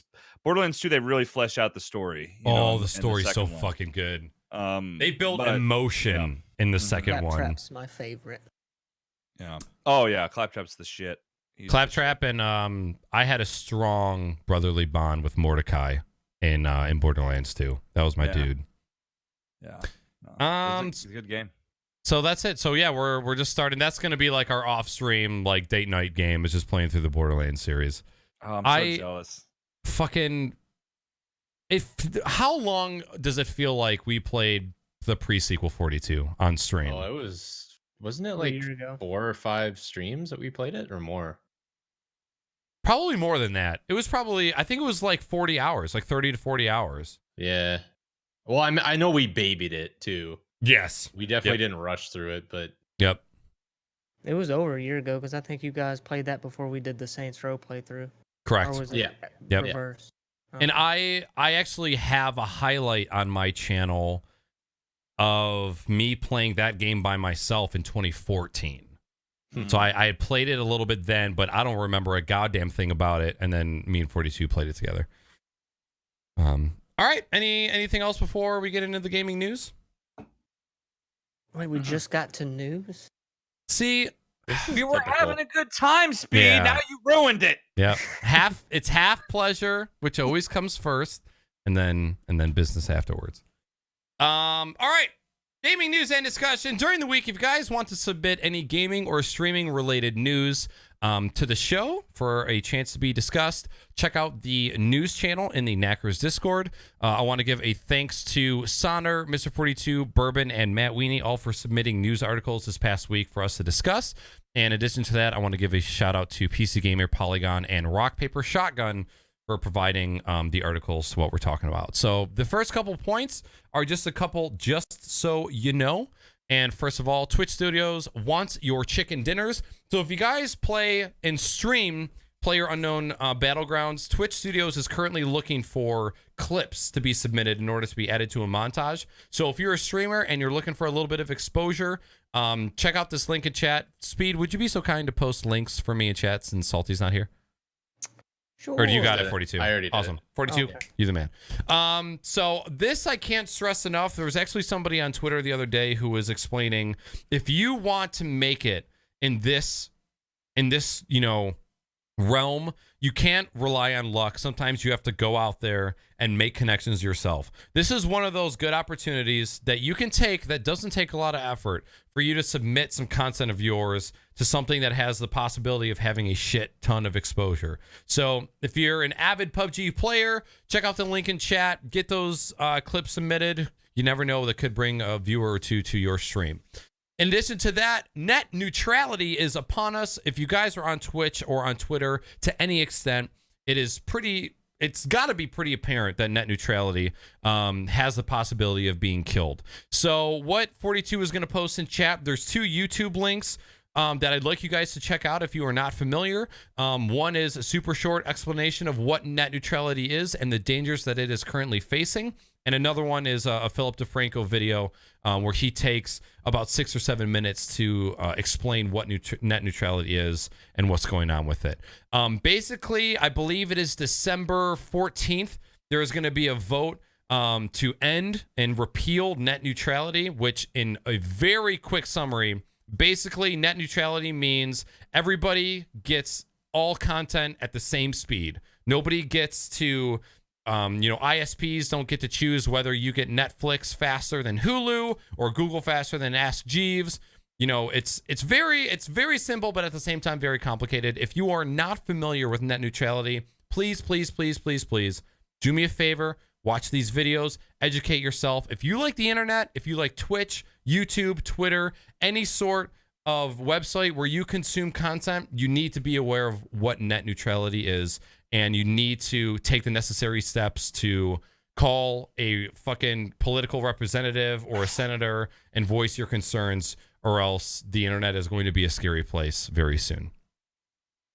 Next up, this was me kind of looking around online for gaming and streaming tech earlier. I don't know how fancy the monitors that you guys have. I have just kind of like a generic TN panel 120 hertz refresh rate monitor. But I found a monitor online that has a very, very tempting price tag. So the most popular gaming monitors out there right now are Asus ROG monitors. If you want a 144 hertz G-Sync 1440, Let me go check my dog. that That's a sounded dog? meaty. Oh my god. If you want an Asus ROG 1440p 144 hertz G-Sync monitor, you're paying anywhere from $600 to $900. I have found a Dell monitor that is 27-inch 1440p 144 hertz 1 millisecond response time with G-Sync for $400. And if you want a 24-inch version, it's $370. Wow. It's a Dell gaming monitor.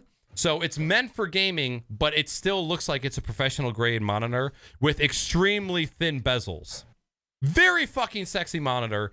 And for all the features that you're getting, it is an extremely competitive price. The only downside is that it's a TN panel instead of an IPS panel, so its color accuracy is not as pinpoint as it would be with an IPS. But if you're not doing content creation, really trying to focus on color correction and color accuracy, having a TN panel is not that bad.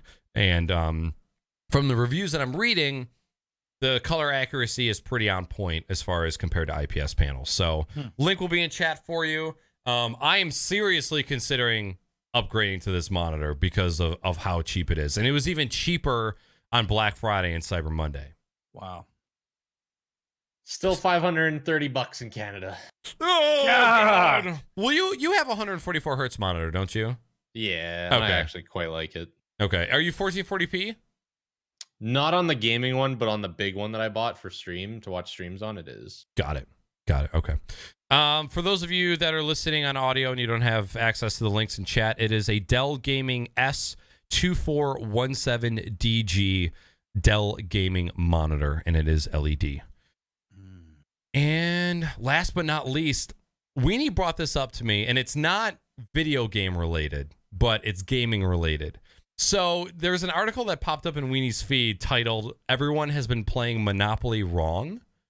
And You guys tell me whether or not this is the way that you play, but according to the official Monopoly rules, if you land on a property that has not yet been claimed, You have to auction it. it goes up for auction and is not sold at the price that is listed.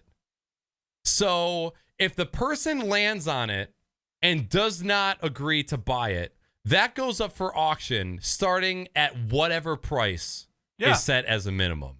Yeah. That is not how I have been taught to play, and that is not how I have played ever since that game has been around in my life. How do you play? The only way I was able to ever find that out is when I bought Monopoly for my iPhone. Yeah. Because I was like, it was a cheap game at the time, and I thought it'd be fun to play it on an airplane just by myself. At the time, it was like one of the best games you could get. Yeah. Okay. And that's how I learned. Same thing happened. Like I'd land on a property, and then it would start doing this auction thing. And I was like, I asked somebody about it, and I'm like, "What the fuck is that about?" And they're like, "Yeah, that's the official rules. Nobody plays that way." But Like- apparently, like for the normal way that people play, at least the people that I know, you land on a place, you buy it, it's yours. But apparently that elongates the game by a fucking lot, and that's why the games last so long. Yeah. So fuck that, because by the end of a Monopoly game, I want to slash everybody's throat in the room. Like, not a fan. So what I want to do real quick is in chat, if you guys play the auction way, the official way, put a 1 in chat. If you play the unofficial way without auction, put a 2 in chat. Wait a minute. I'm not sure what you're at. Like, if you land on a space, don't you have the option? If you're the first one to land there, don't you have the option to buy it outright Yeah. at the Yes. price? Yes. But if you choose not to buy it, that's when it goes up for auction. That's what you're saying. Or if you can't afford it. Or if you can't afford right, it. yeah. Yes. Yeah, that's how I've always played. I want to say Most people don't. no. Most Really? people do not. Yeah. I want to say, Weenie can correct me if I'm wrong. Wasn't there something like if one person lands, everybody still has an option to buy? Yeah. Oh, yeah. Yeah. Everybody has the option. If that person, whoever lands on that property, if they don't buy it or if they can't afford it, everybody gets the opportunity to buy it. Only if they don't want to buy it at that price. I don't know. That's what I No. thought. That's the way we play. If you land on a space and you either don't want to buy it, or A, or B, you might not have enough money, which is crazy because if you don't have enough money, I mean, that's almost impossible. You know what I mean? Like, because the most expensive piece of property is like Boardwalk, which is like what, $400, right? Right. So I mean, you probably have the money to buy just about anything in that game.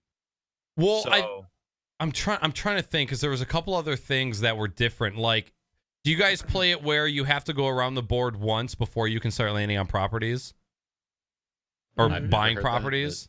Okay. What would be the I point? in just that, read though? chat. I see what Twinny just wrote. Even the person who doesn't want to buy it can bid in the auctions thing. Okay, so you could you could actually make out better by auctioning it to get it at a lower price. Interesting. Yeah. That sounds like a more fun way to play it though, because yeah. If you did it that way, if you just auction everything, that'd be kind of cool. But then you Yeah. run the risk of losing it if somebody wants it at a higher price than what you would try to get That's it down your for, fault right? for doing it, though. Yeah. Right. Yeah. I So think that'd so be if fun you to play land it. on it, you can buy it, but if you don't, it goes up for auction and anybody can get on it. So Every time I play Monopoly, I just buy whatever I land on, like always. And then right. I don't know if this is allowed or not of the official rules, but like I make trades with people and like sell them properties and shit. Be like, hey, you need this, I need this. I'll trade you this property for this property or this amount of money and shit. That's how we play. Like we'll do like side deals, you know? Oh. Yeah, and I'm pretty sure that's in the rules too. Because I know that game of Monopoly that I bought for my phone was an official game. Like it was made by the same company that makes the board game. Mm-hmm. And that was a thing you Nabisco. could do in it Milton too. Bradley. Is it Milton Bradley? I Pretty can't remember who it was. I honestly have never considered looking to see who actually I'm pretty made the sure game. Milton Bradley was like they were like the frickin' the board game king for the longest time. Someone in chat's gonna have to look this up now because I'm not really Okay. sure. Or Speed, because his name is Speed, so he's probably already doing it. But I remember in the mobile version that I played, because I was always playing against AIs.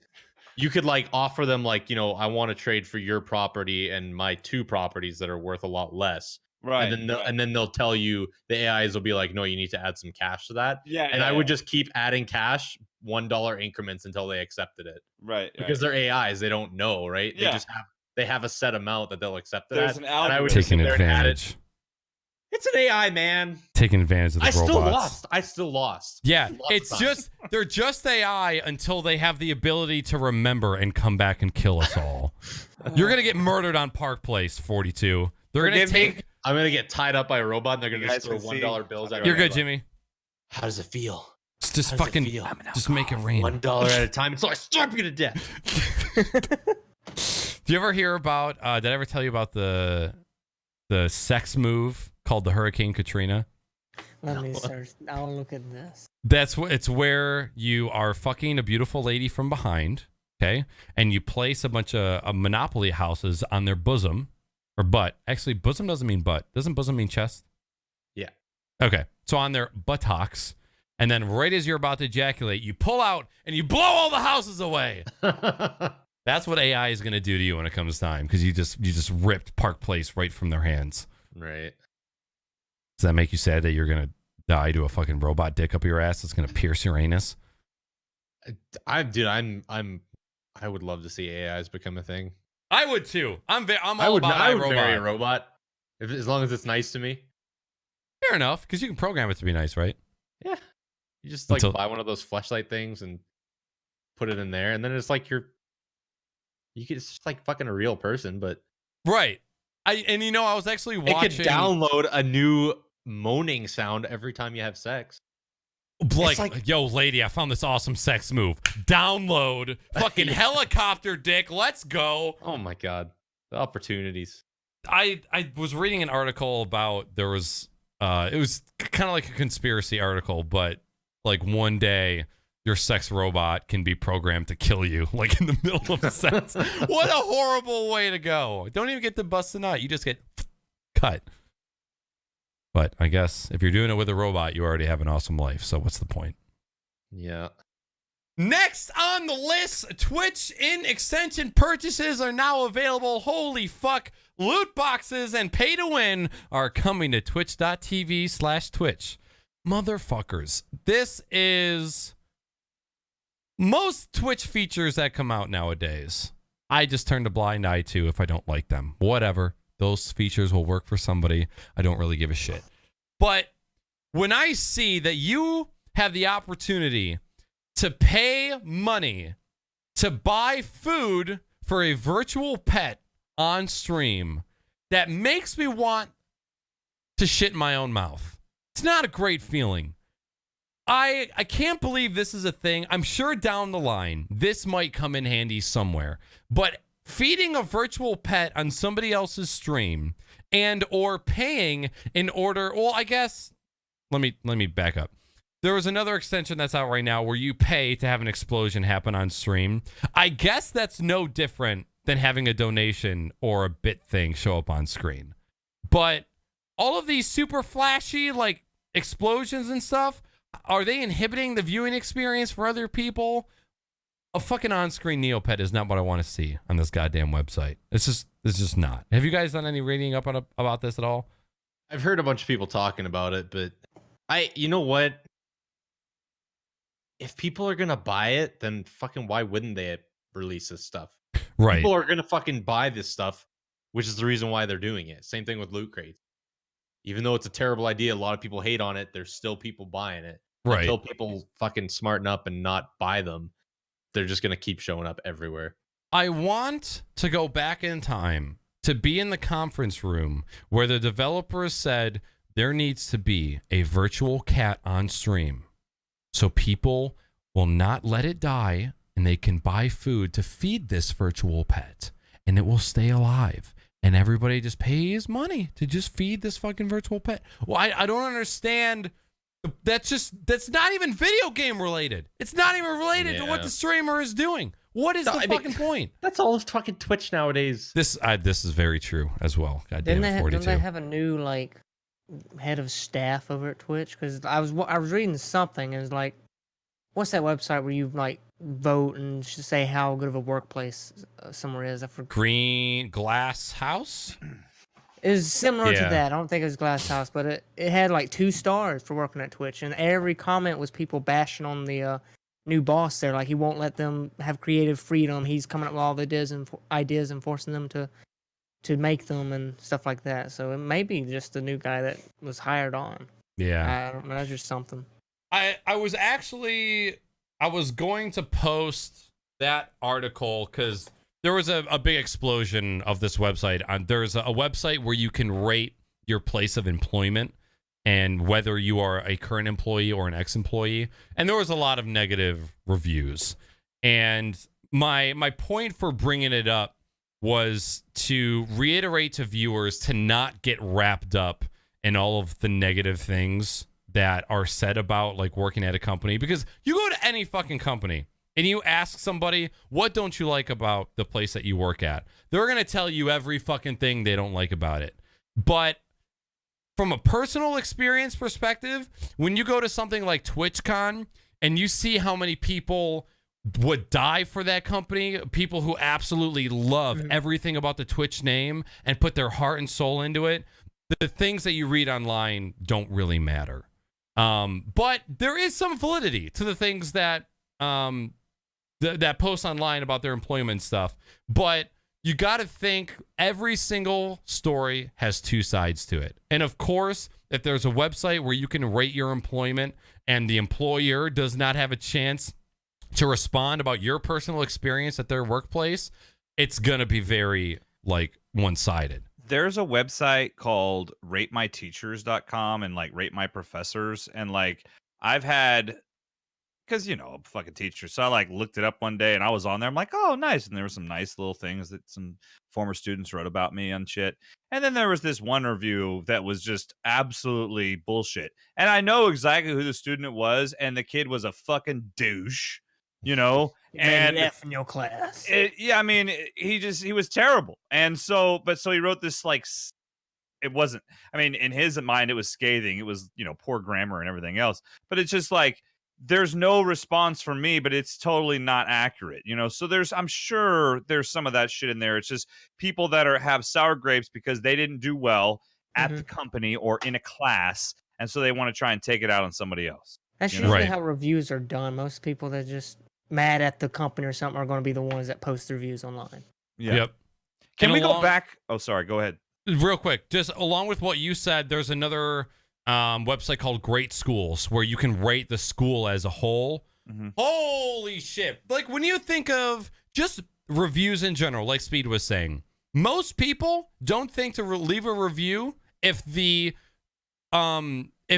their feelings were satisfactory. If things go as planned, people aren't inclined to leave a review. If something fucking sucks or they feel slighted or gypped, they're way more inclined to go leave a review on something. And holy shit, do people have shit to say about schools? Because your kid goes to school, they get good grades, teachers are cool. Cool. School is just a part of life. What the fuck ever. You have a bad experience at a school, those parents are going to write reviews. Holy shit. So I can only imagine what it's like to try and reel in people's positive reinforcement when you're working at a company like Twitch. What were you saying, Middle-Aged? I am... So I didn't know about this whole... I must have missed it because I don't know. I just must have missed it with all the shit that's been going on lately. But the whole in-extension purchases. And so I was going to ask, but I'm reading the article right now that was posted in your news. And my question was, so are they trying to allow to where the streamer can monetize this? And I guess the answer is yes, you know, where they get some sort of take of this. But my only real response to this, and because I'm filling in for Salty, I feel like it's probably in my I have to do an approximation of Salty because you know what, I kind of feel the same way and say this fucking bullshit. It's a fucking cash grab. Yes. What the fuck? Was that good? Did I do it? Yep. Did I do it? Pretty good. And that was pretty much my exact response while you were up grabbing the whiskey. Oh, well, perfect. Yeah, it was just holy shit. Because, yeah, one of the extensions is you pay money to buy virtual food for a virtual pet that's on stream. That's ridiculous. We're here to play fucking video games! If you want to, I mean... And do art and do music, because that part of creative is cool. I don't... I guess, I think... No, I had my phone open when I walked away, so I could hear you guys talking about it. I think it was Speed that said, if people are going to buy that shit because they're already buying, you know, fucking loot crates and shit, they're just going to buy it. You know what I mean? So they're going to give them the option to buy more shit. And I would never obviously want to put that sort of shit in my own stream, but I'm sure there's people out there. They're like, hey, it's another cash stream, you know, another revenue stream. I'm gonna throw it in there, you know, fuck it. Yeah, too bad. Wow. Any other points on where we jumped from Twitch extensions to something else? I can't remember what we jumped to, and then we jumped back. Ratings. Oh, that's right. Ratings. Yeah. Yep. Yeah. So obviously the whole Twitch employment ratings thing that popped up on Reddit, it's a good read. It's good to be informed, but don't I don't know. That's like walking into an unemployment office and be like, how was your experience being employed? Nobody's going to have good things to say. But, you know, if you go to something like TwitchCon or an event and you see all the people who truly believe in the platform and are putting their heart and soul into it, it makes you think a little bit differently. So if you happen to catch that thread, don't get so set on what these people are saying and just like, oh my God, I need to find another platform to be on because these people treat their employees like shit. Just take it with a grain of salt. Be informed, but don't be misled. If there was that many people... Sorry, go ahead, Speed. It's all forced. You didn't see the people getting taken to the back rooms when they acted up? Yeah. Robert De Niro in Casino style, just beating hands with hammers. I think if Twitch was that bad behind glass doors, as the company or as that site says, it wouldn't be as successful as it is now. No. So it's there's obviously more than as many people as there is on there posting negative things. There's got to be like 4 times that it quite enjoy their jobs and are trying to make it successful. And I guarantee if you were to go to every single one of those reviews and force those submitters to check a box whether their termination was due to creative differences or not, 90% of them would be to creative differences. Yeah. Some people ideas probably didn't get taken and they got mad and Like some people got business in mind, some people got creative in mind. You need a mesh of the both. But at the end of the day, Twitch is a business. They got to make money to stay alive, and that's how it is in the end of the day. Yep. Moving to the next point, State of Hawaii announces action to address EA predatory practices. So 42 is going to throw a link in chat. It is a 4-minute video of some Hawaii legislators talking about how they are organizing to take action against EA because... Despite what Jimmy says, Star Wars Battlefront 2 is nothing but a gambling cash grab. No. Hold on. Hold the fuck on for a second. That's what they wanted it to be, I think. And they obviously it's not now because they took away the ability to actually buy that shit. Now the progression is still fucked. Yeah. Don't know what they're gonna do to fix it, you know, but I'm just going to say this. If you're a Star Wars whore like me, you're going to love it. You are. And don't let this... And I'm not saying... The only reason I even purchased this was because I'm such a Star Wars junkie. EA's got some fucked up business practices. They've done some fucked up shit with some of my favorite franchises. Looking at you, Mass Effect. You know what I mean? In recent... this year. So I just want to say... Yeah, I know that's the thing. Everyone wants to hate on it. But if you love Star Wars a lot, like myself, and you got like a fucking office with a bunch of Star Wars shit on it, you're probably going to love the game. And don't let fucking Naaackers take away your love for Star Wars. Okay? a lot of people say it's a great game. The practices are very bad. Yes. It is a fun game. You will have fun with it. I think that EA, with this huge backlash, they're going to have no choice but to try and fucking make it right. Right. So we'll see what happens. Yeah. You know? Disney Would got you- that paddle and whoop their If ass. if enough people didn't buy Battlefront, though, don't you think Disney would take it away from them?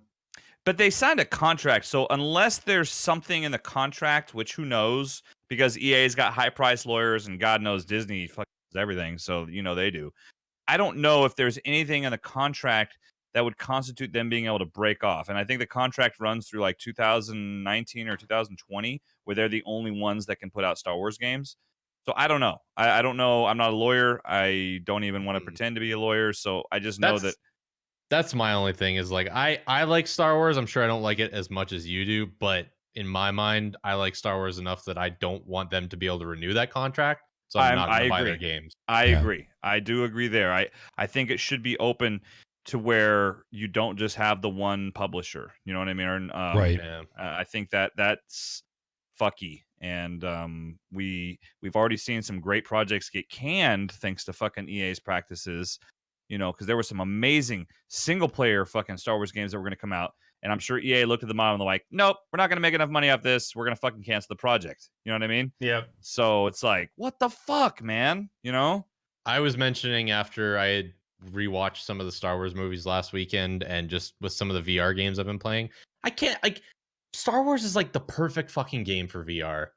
Like, it's like the perfect fucking thing. You get a lightsaber, which is like the best thing to have in VR because you can just slice through everything and it's fucking cool looking. Sounds fucking cool when you wave it around. You could fucking sit there and go boom, boom, boom, boom, boom, boom, boom, boom. Oh, I God would do knows that how all long. day.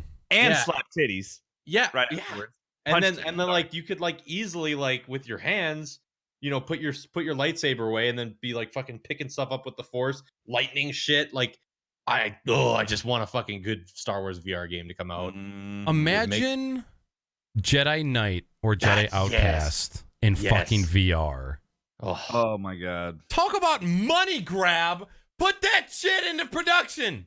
Yeah, like even if it has to be like a choreographed lightsaber battle, I would love to have like a choreographed lightsaber battle in VR with someone.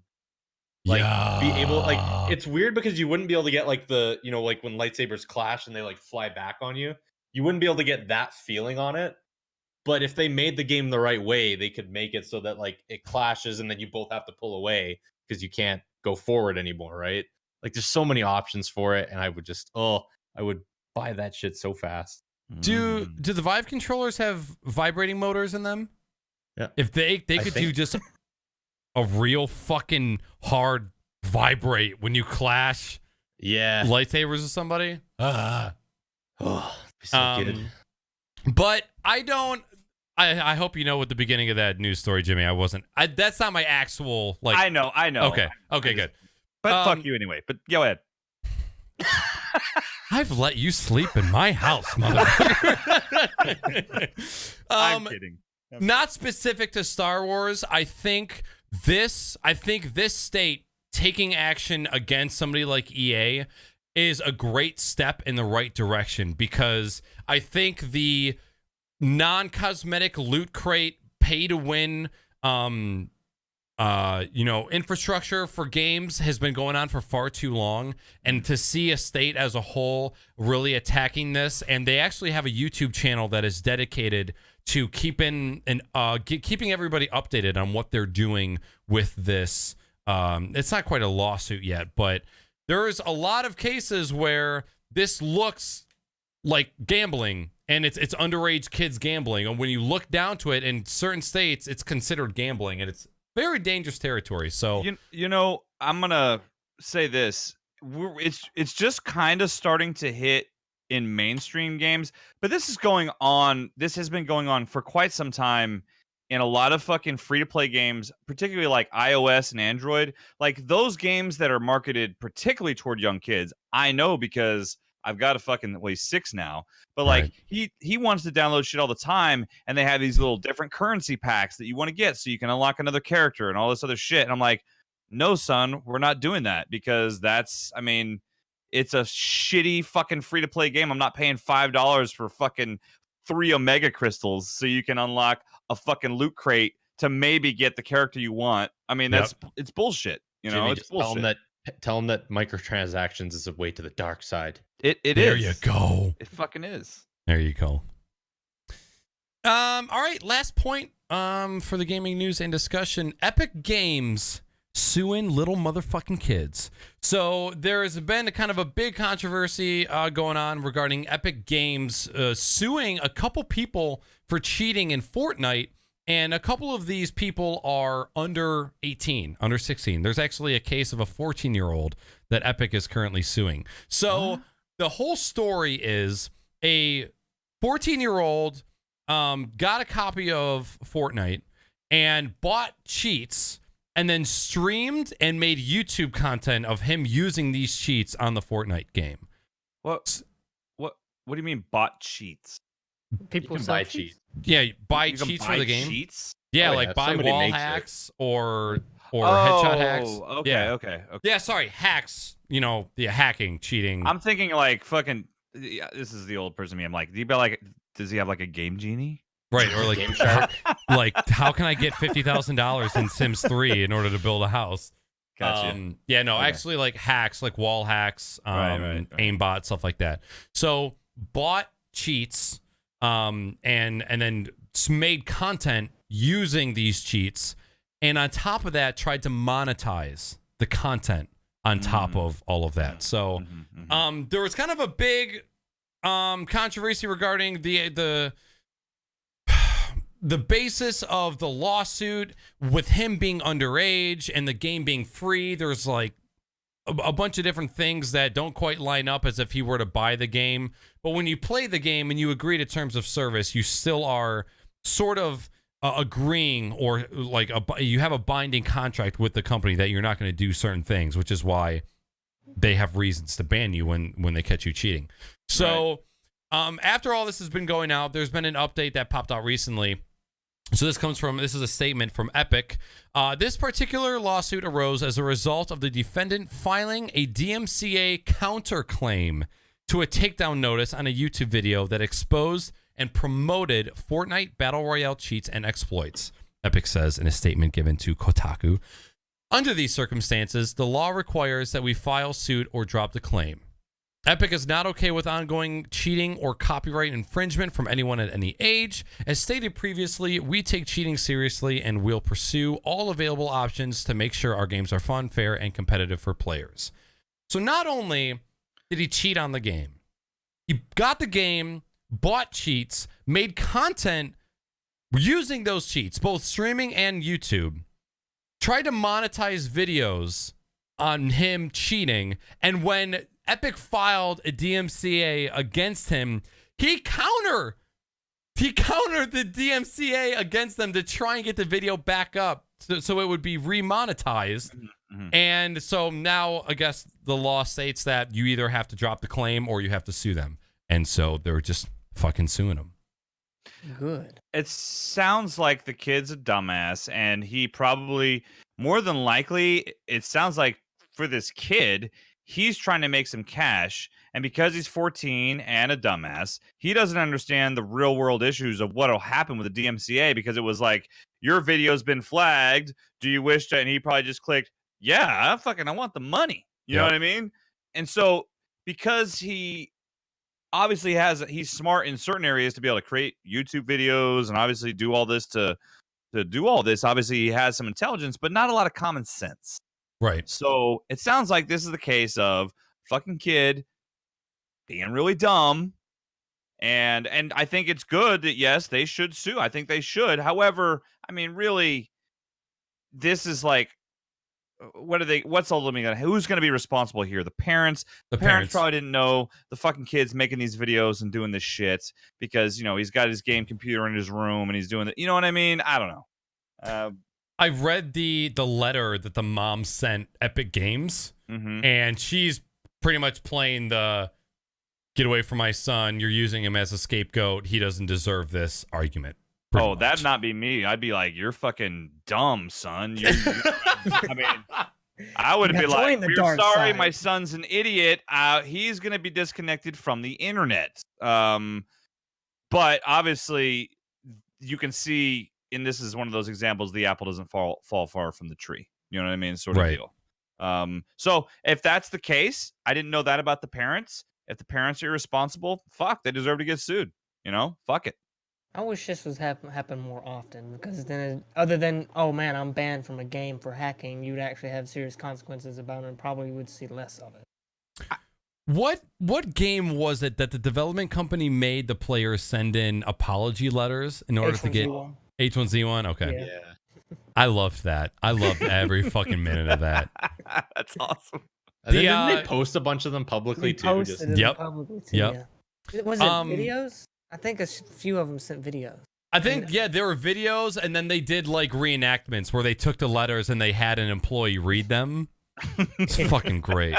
One other reason I wanted to bring this up as we further discuss this, there's this guy on YouTube called Leonard French, and he's a copyright lawyer, and he's actually been weighing in on this this particular case.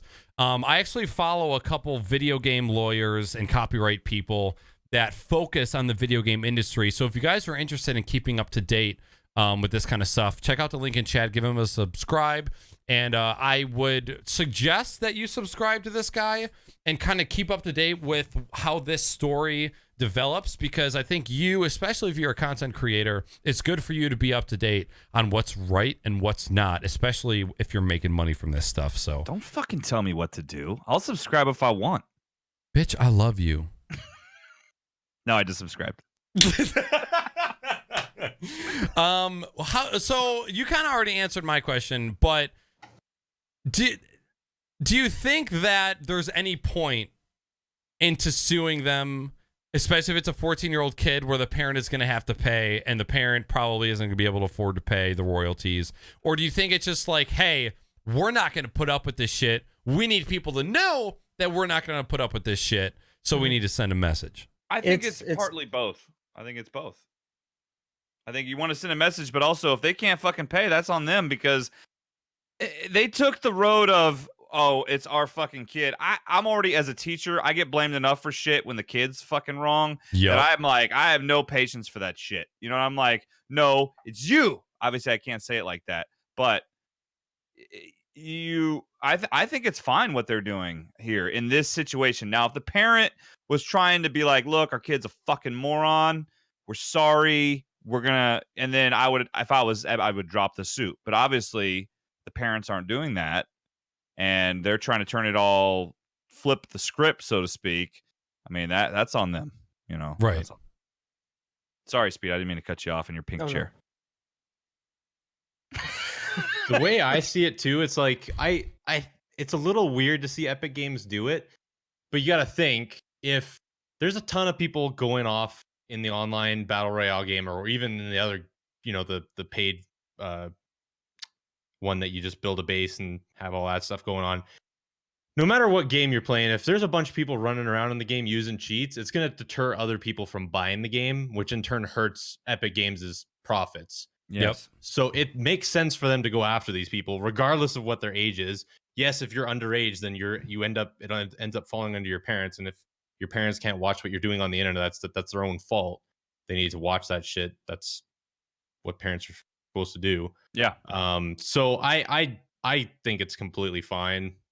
I don't see their company trying to make a product for people, and if someone's doing something to hurt that product, then they got to take action.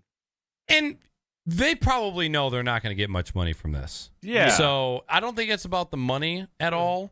And on top of that, if you're a cheater and you're using content platforms to broadcast the cheats that you're using, you're spreading awareness to other people and causing even more harm.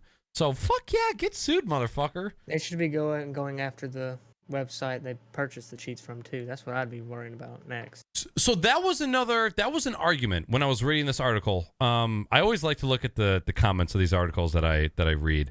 But one of the argument was, if somebody's doing drugs, you shouldn't arrest them. You should arrest the drug dealer. No, both of them. No, they should both be arrested because somebody made the conscious decision to buy the drugs and use the drugs. And then there's the whole part of like, well, if somebody suffers from mental illness, they don't have the deciding power that maybe somebody who doesn't have, and that whole part comes into it. But at a certain point, you have to become accountable somewhere. There's never a level of absolutely no accountability, especially if you are allowing if you're allowing your kid to use the internet at that young of an age. If you're allowing that, you need to be ready to become accountable. Well, if you are not paying attention to what they're doing. How did that kid even? Because I'm assuming to monetize your videos, like, wouldn't you have to have an over 18 account? Is that not something that would? I don't think so. I mean, if you how do they send you the money then? Yeah, that's through PayPal. So through PayPal, yes, you do have to have an over. But you would still have. What if you just say, "Mom, I need your PayPal"? You gotta be of age to have a job. So yeah. Okay. Yeah. Like, hey, Mom, this website, I put up videos and I get paid. Can I use your PayPal? And then your mom's thinking, oh my God, more money for fucking tomatoes and cucumbers? Are you kidding me? Let's go. You get paid for playing video games? What? Like, you get paid for playing video games? That's right. Everything I told you won't do. Right. You're not going to make a living playing video games. Look at me now, Mom. All right. Well, any final points on any of the points we talked about? Well, I'm just gonna go ahead and pull a salty here because I'm his fill-in, so I'll be like, his parents are fucking stupid. That's probably something he would say, right? If that kid was mine, I'd take him out to my beautiful Amish garage. I would beat the shit out of him. Fucking show him. Yeah, this is what you do. You don't fuck with these guys. They'll fuck you up, man. All right. Well, moving on to the final portion of the show, the question and answer. So what we're going to do, we're going to take all the questions that have been submitted in chat and answer them. If you have submitted questions up to this point, thank you very much. We are no longer taking any questions. We will get right into them. The first one comes from Paul. Gimme. How is the garbage razor thing webcam doing? This is so much more fun for me to answer questions now that I don't have the poop sweats, by the way. The garbage razor Kaio is fine. We talked about it before we started the show. I will tell you that if you don't have a webcam and you're interested in streaming, it would be a great starter webcam. Just know that you will not. It's great because if you don't have any lighting solution in wherever you're streaming from. However, for things outside of streaming, you're not going to have the highest quality video because there's no software that comes with it. So you can adjust it in OBS. There might be some third-party software. I'm going to try the thing that Naaackers sent me to see if it works with it. But know that you're basically paying for a webcam that has a built-in light that has the same basic quality as a C920 that you can get for like what, $50 or $60 nowadays, and this costs like $100. So you're basically paying for a built-in light solution is what the extra money is going for. It's cool. For me, it was overkill, but I wanted to try it out because I was thinking about getting another webcam anyway. So hope that answers your question. The Crocs and Hot Pockets podcast does not endorse any sort of razor product. This question comes from G for Greg. What did you get yourself for Christmas? Greg, it's December 3rd. Nothing? What are you doing? Nothing.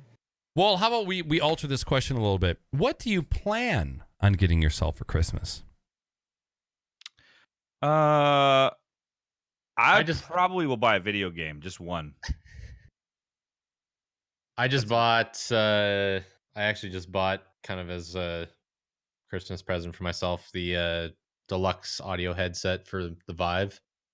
Oh, it's like a different instead of like a strap that you pull on the back of your head for the Vive, it's like an adjustable headset piece, and it's got built-in headphones. I'm planning on bringing my Vive over to my parents because everybody in my family is going to my parents.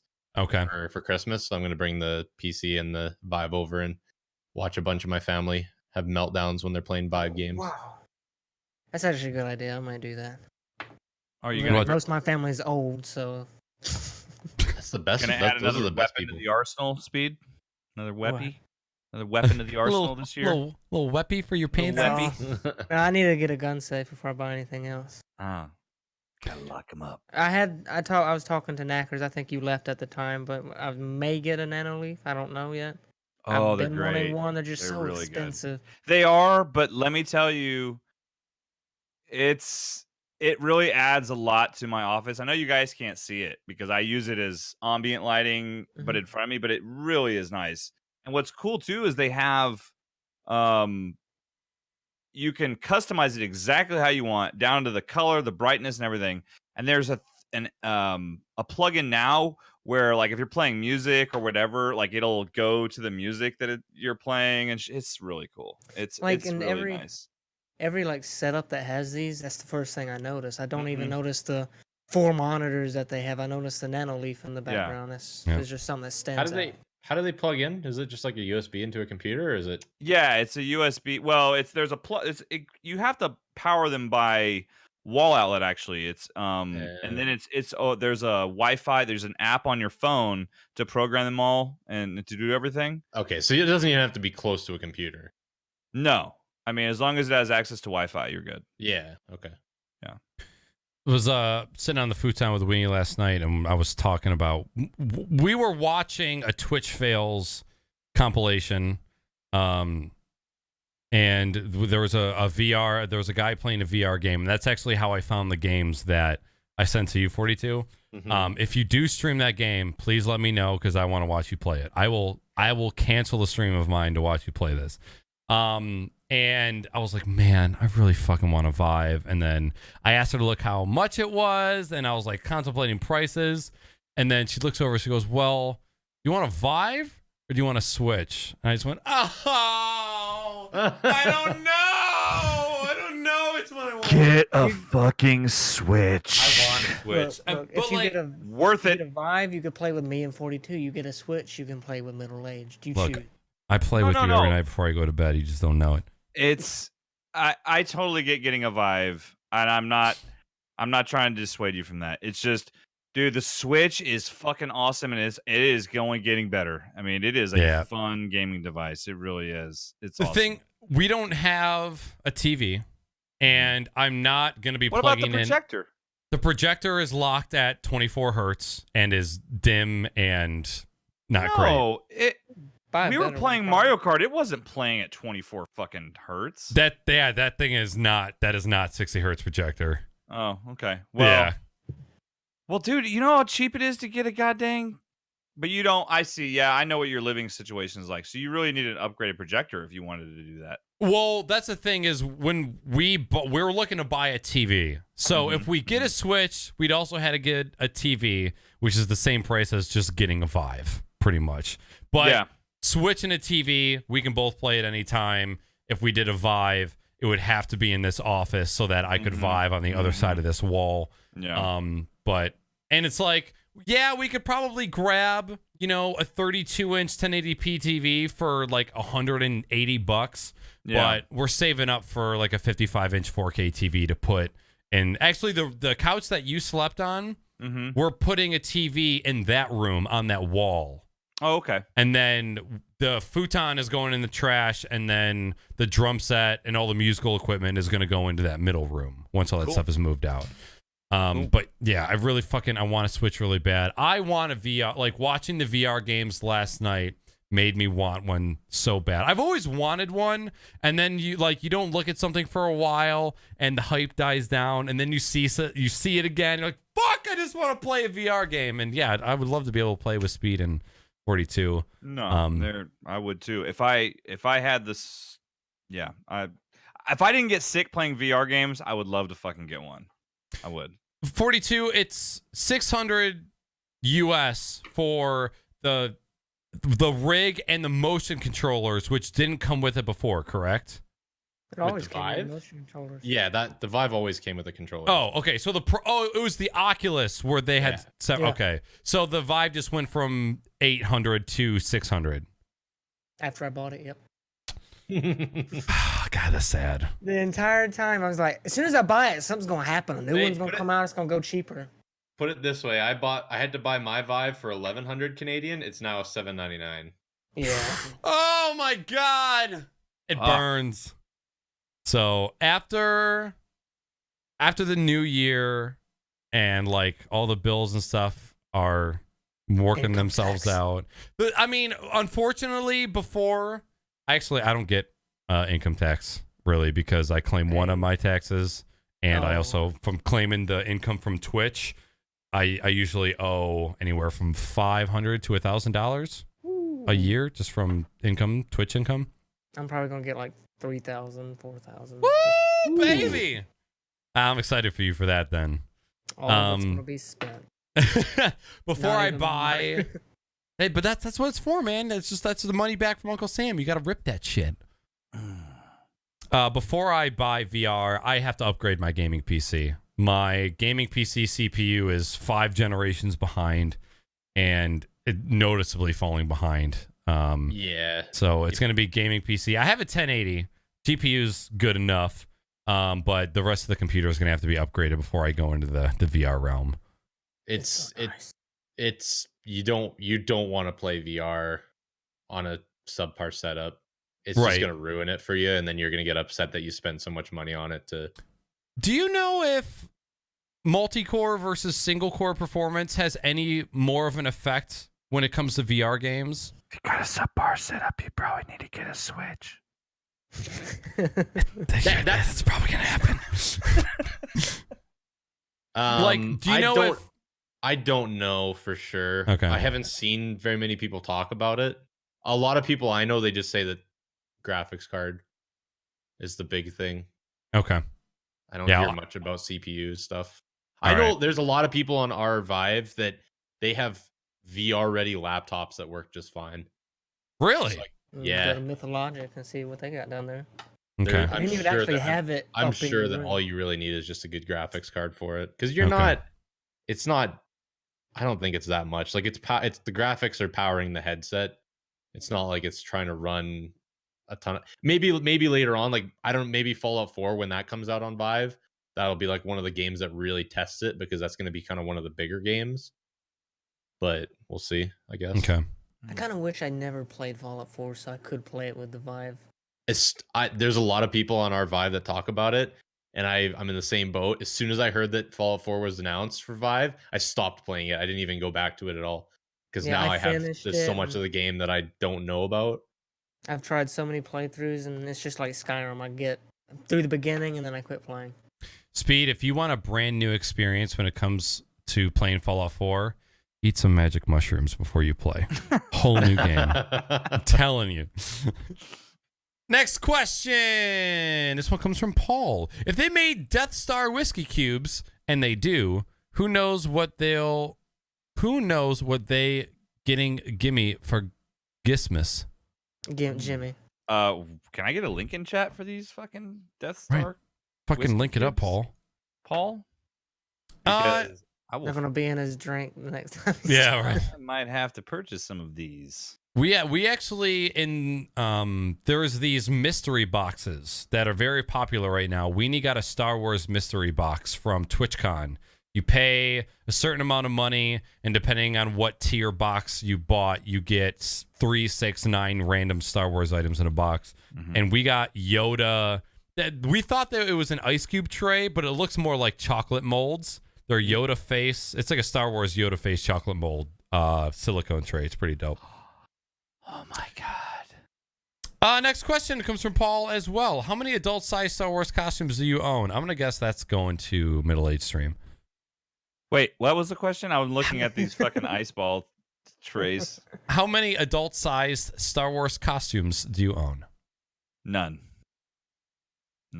My wife owns 2. I was about to say, where's the role play at, Jimmy? But I'm not going to tell you which ones. I'm going to let you just imagine. Slave I will Leia. neither confirm or deny what she has, but I will tell you that she has 2. Okay. And no, there's not a Wookiee in there, and there's no Jabba in there, so you can just Okay. figure it out. Jimmy, look directly at the camera without covering No, your face. I'm Just not. look at the camera. Slave Leia. Yep. Yeah. Yeah, we'll move right along from that All one. right, moving on. Good Thankfully, she doesn't Bowler. listen to this. Good Bowler asks, if each of you were the 4 main characters from Wizard of Oz, who would you be? Scarecrow, Tin Man, Cowardly Lion, and Dorothy. Well, Speed's obviously Dorothy the little bitch in a dress, so I think we only Fuck need to you, figure out the man. other 3. Actually, Dorothy's like the strongest character of all of them. Wow, now we're getting deep. Yeah. Yeah, I mean, we're if getting real deep here. Getting the character archetypes here. I'd say Everybody else has a Dorothy's the flaw, but strongest. Dorothy. Dorothy's the strong one. She's stronger than all the other 3. So We that's can a compliment you just paid Speed Yeah. and his pink Speed Racer. Yeah, thank you, bitch.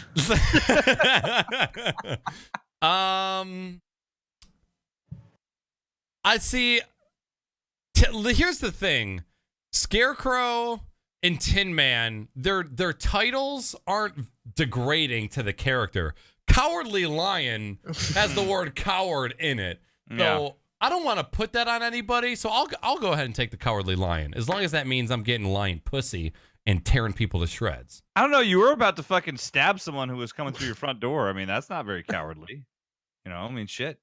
About to fucking take someone down with a knife through the throat. I probably would have still lost. He probably would have fallen on me to give me a drunken hug, and I probably would have still lost.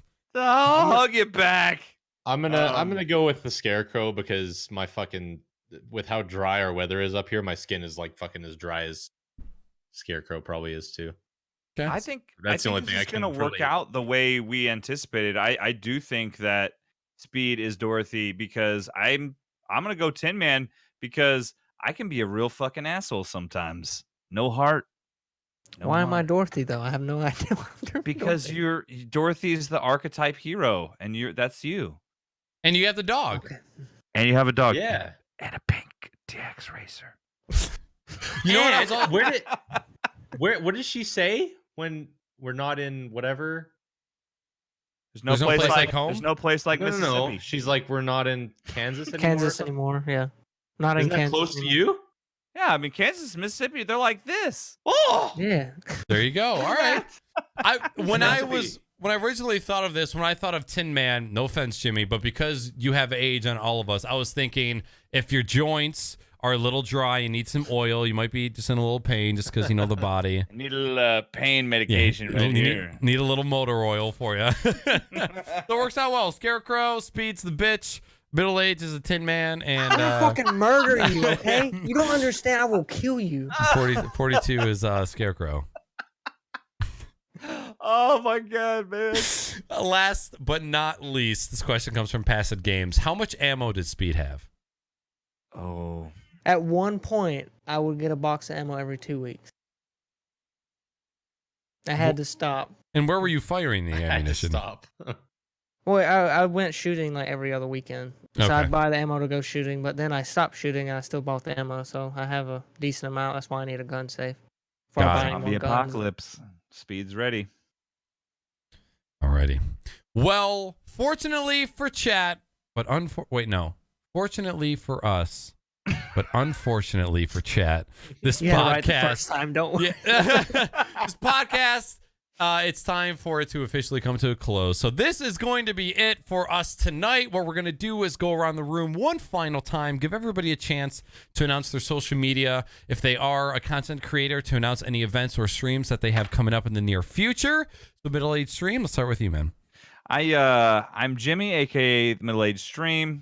You can find me on Twitch at the MiddleAgedStream, also on Instagram, on Twitter at MiddleAgedStream. And now that football season's over, I'm back to streaming at least 2, usually 3 days a week. So you can catch me on Twitch right now on Mondays, Wednesdays, and then either Friday or Saturday. But if you check my deets, you can find out specifically what days each week I'm streaming. And then on a side note, before I pass it on to Speed, I know I've been a fill-in the last couple of times, but it's been awesome to hang out with you guys and do this podcast. I really enjoy it. It's a whole lot of fun. And it's been fun, too, to kind of fill in for different people because I got to get the full Speed experience this week. Oh, yeah. And it was fucking everything I always wanted. You didn't quite yawn enough in order to fill Speed's shoes, but I you did yawn pretty a lot. good. You used yawn to. a lot. You used to. But you do it silently. Yeah. Well, sometimes. I've never heard him yawn. I always see him yawn. Yeah, that was exactly it. I don't ever Oh do my that. god. I don't That ever was an do exact that. replica. It's a yawn. How different could it be? Yeah, yawns are pretty universal. No, the pitch and like just the amount of Find an episode where All he's right. yawned and it's actually picked Yeah, up. please. I've never heard him yawn. I didn't know I Maybe I'm yawned. just a stickler. Hey, let's do a vote chat. If you guys have ever heard Speed yawn audibly on the And podcast, if you have, send me the clip because I don't believe you. put a 1 in chat, okay? If you have not heard Speed, okay, hear about this. 1, We need if you've heard him evidence. yawn audibly, okay? 2, if you've seen him yawn but not heard it. 3, if you have no fucking idea because you don't watch this show because it's not important in your life. For Look, that, I hate get you. tired. Okay, I work all the understand. time. I don't. I Yeah, understand. it's like fucking midnight for you guys right now. That's insane. Yeah. What time is it for you? 9:45. Jeez. 10:45.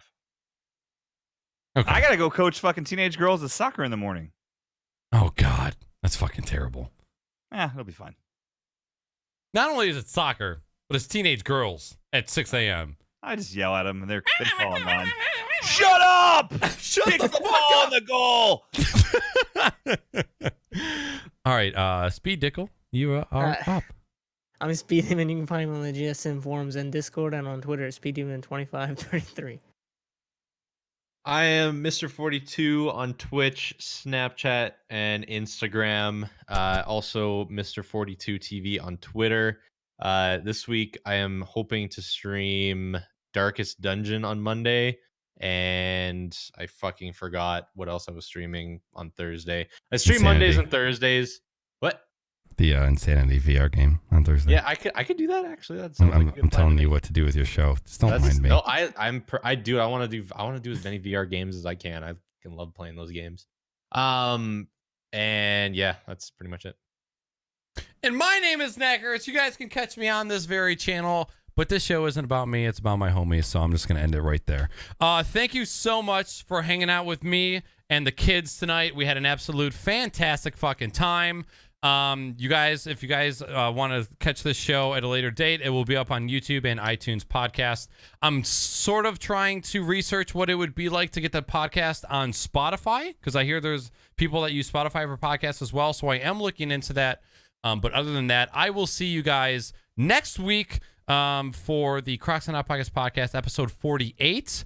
I'm pretty sure I have a guest lined up for a 1v1, but at this point in time, I can't remember because of vodka. But Crocs and Hot Pockets will be here next Sunday for episode 47. But again, chat, thank you so fucking much for being here. If I could get a fucking wholesome goodbye from everybody, and we'll send this off. Bye. iTunes Theater. Theater.